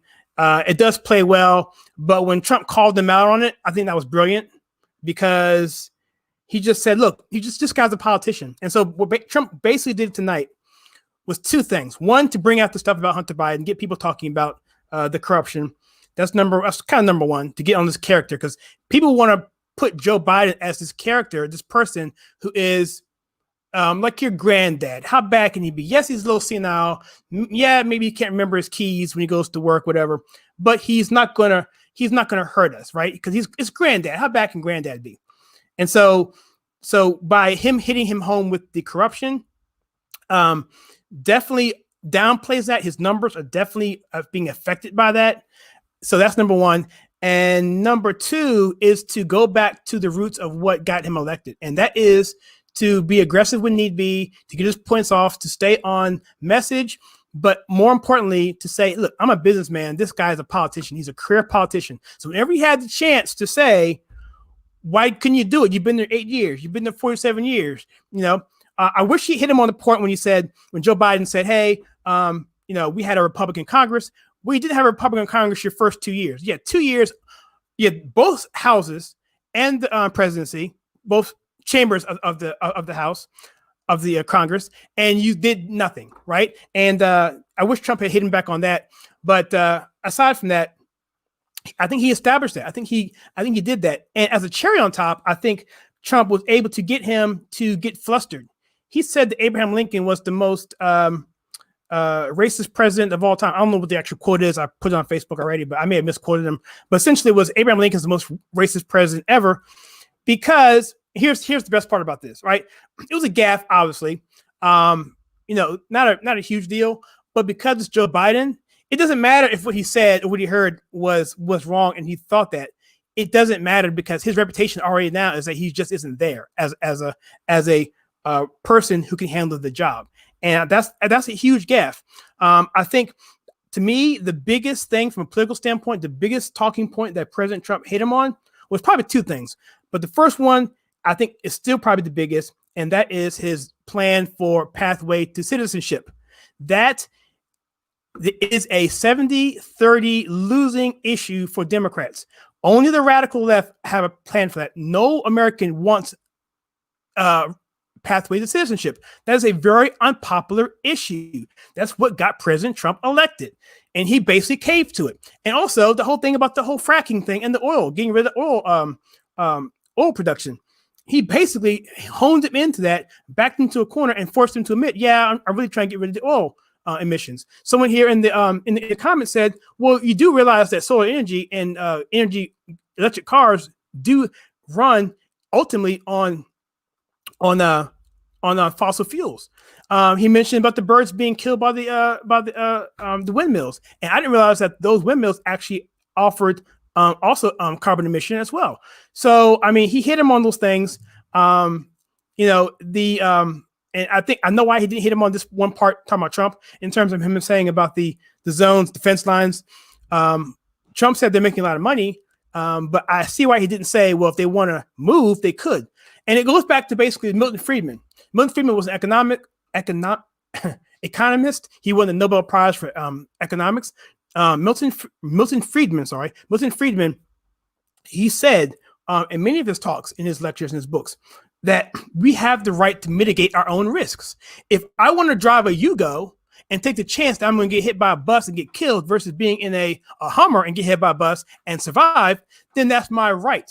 Okay. And so the fact is that they're working there or living in those areas because of the jobs, making money. And if the situation is dangerous, which he said, I have not seen the statistics on that. So he should just push back on the data being wrong anyway. It is probably wrong and maybe has other mitigating mitigating circumstances along with that to account for some of these illnesses. But the fact is they could move. They can move. And I understand why he didn't say that, because it would come across as insensitive. So all in all, I think, and lastly, he got Joe Biden, he got under his skin many times, and he changed his demeanor early on. He was very calm, cool, collected. I thought he did pretty well, but he was getting agitated and he was stammering and whatever. That's doing what Joe does. And I don't think he really answered the question when it came to his policy on immigration. Well, he did say that, but he didn't really say how he was going to do it other than the pathway to citizenship. He didn't talk about the lack of fairness that was. In terms of energy, I think he did a poor job on that. And even on COVID, the number one thing they wanted to hit President Trump on, I think President Trump probably did, second to immigration, I think he did his best on the COVID answer. I think he nailed him on that. And he hit him back with the charges against Hunter Biden and against the 3.5 billion. And against, was it 3.5 billion? Was it 3.5 million from the mayor's wife from Russia? But he put it out there, and I think what's going to happen is they're going to have to answer to that. And there's more stuff coming out. So, and for people who are just now hearing this stuff, who are just now hearing about, I got his name right here. I got what's his name here? Bobolinsky, and the whole deal with what's going on with the laptop from hell, as he puts it, it's going to raise some eyebrows. And if you were going after Joe Biden because you think he's got a better moral character than President Trump, then that's going to raise your eyebrow. And you're going to want to dig into some more information on that. And there's plenty of information out there. You have eyewitness testimony corroborating it, and they want to say it's Russia doing it. But in fact, the matter is the intelligence agencies are now saying that it is absolutely not Russia. And again, you can verify that stuff very easily through emails being on servers, through asking people, did you receive this email? And not to mention this, I failed to mention this in my monologue early on, was that the Secret Service logs actually corroborate, 4 emails corroborate the emails that are in that laptop. So now you're telling me that the Russia also infiltrated the Secret Service logs as well? So, I mean, there's a lot more to answer for than just that. You can't just dismiss it. You can dismiss it if you have the media being your lapdog and basically running cover for you in interference. And last thing I'll say on this, and I'll ask some questions here, is the fact that she interrupted Trump not obnoxiously a lot, but at key moments. She let things go, but when he had Joe Biden dead to rights, she stopped Trump. The one time that I really got upset with was when he asked him about the cages. He said, and he never answered the cages because he knew the answer to the cages, and so she basically bailed him out there. And this one other time that she bailed him out on that I thought was pretty slick the way she did it, because it wasn't as obvious as the other people like Wallace. But anyway, so let's see if we got any questions here. So anyway, my laptop here. Let me go to this laptop here. Let me see what we got here.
All right. Sorry about that. If you guys are still here, my mic died. I don't know how many missed on that. So hopefully you didn't miss that much.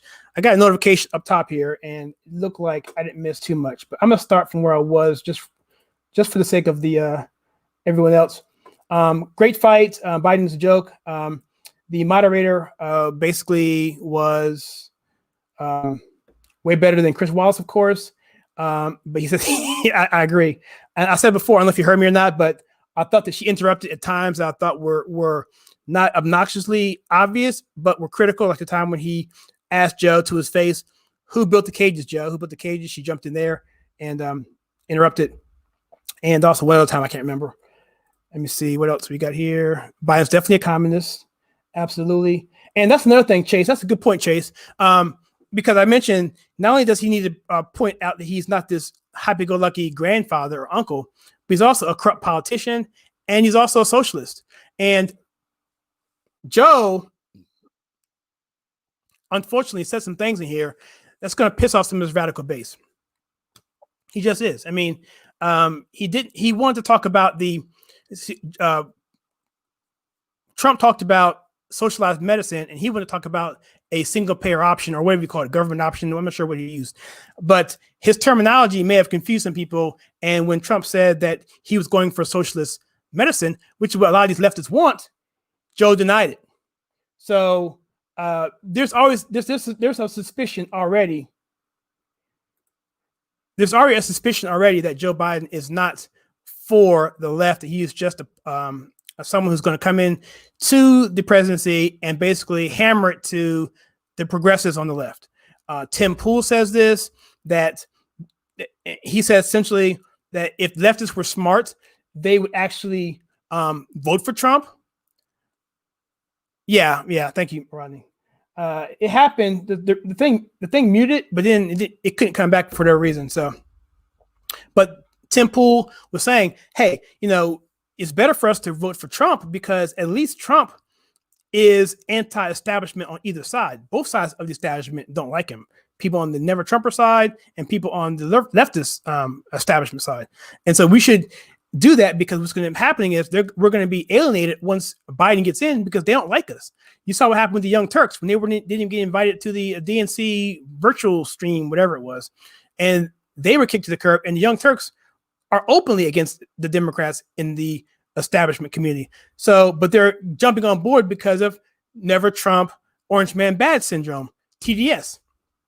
So anyway, yeah, she was definitely more subtle for that. So ladies and gentlemen, I'm going to actually call this a stop here. I started this about 7:30. I've covered just about everything I wanted to cover. Doesn't look like there's a lot of comments here. There's something here about Ryan, Speaker Ryan. Let's talk about him a little bit because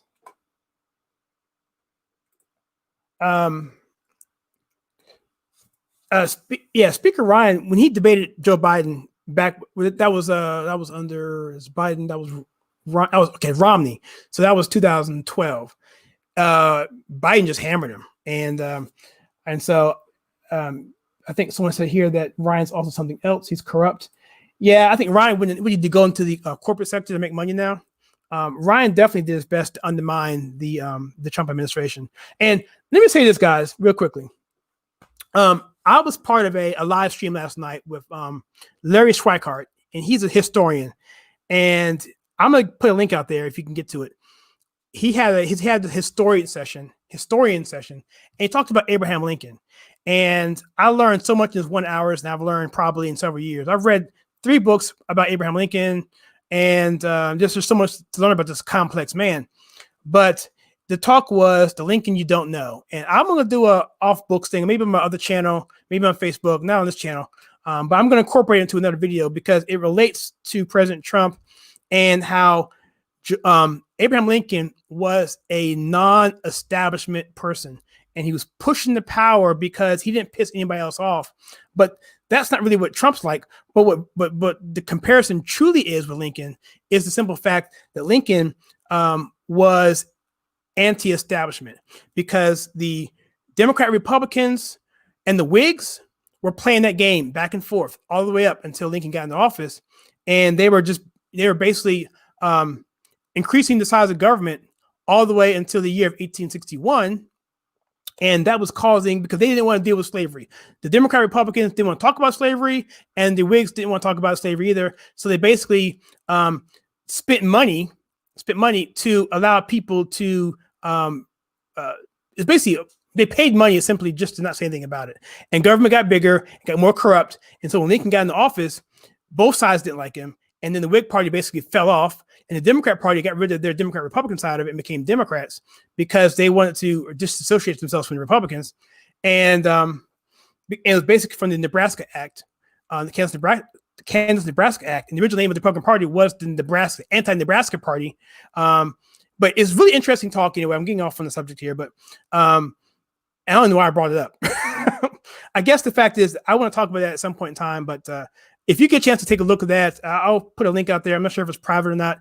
It was a Zoom call, and I really like to talk about that in a future video. So, okay. So with that, let me just close this out for everybody. Thank you for coming out to this conservative take for the second presidential debate. The election is going to be in less than 2 weeks now. And I will be having a live stream, probably going to be, I'm not sure what I'm doing actually that night. It's probably going to be a private stream. If you want to be a member of the channel, I'll probably have a smaller party in there as well, simply to keep things in a controllable atmosphere. But it will be publicized once the election is complete. I'll probably edit it and keep it down from 8 hours to just the hours that we need, because there's not dead space and that sort of thing, and the videos just become unwatchable. So, but if you want to join the channel as a member, go to the join button and check that out, and that'll be accessible to those members. But it will be available to people who are just regular people once we finish taping it and edit it. So, so that's going to be it. So, if you like what we do with this channel, where we take culture, TV, movies, and politics and filter it the right way, then please consider hitting that like and subscribe button and that bell icon so you don't miss any future content. And if you want to ask me questions among this, feel free to send me text or anything like that, and I will be happy to reply back to you. But the email is suggsmedia@gmail.com, and that's all I have. Again, thank you so much for coming out, and I will see you guys next time.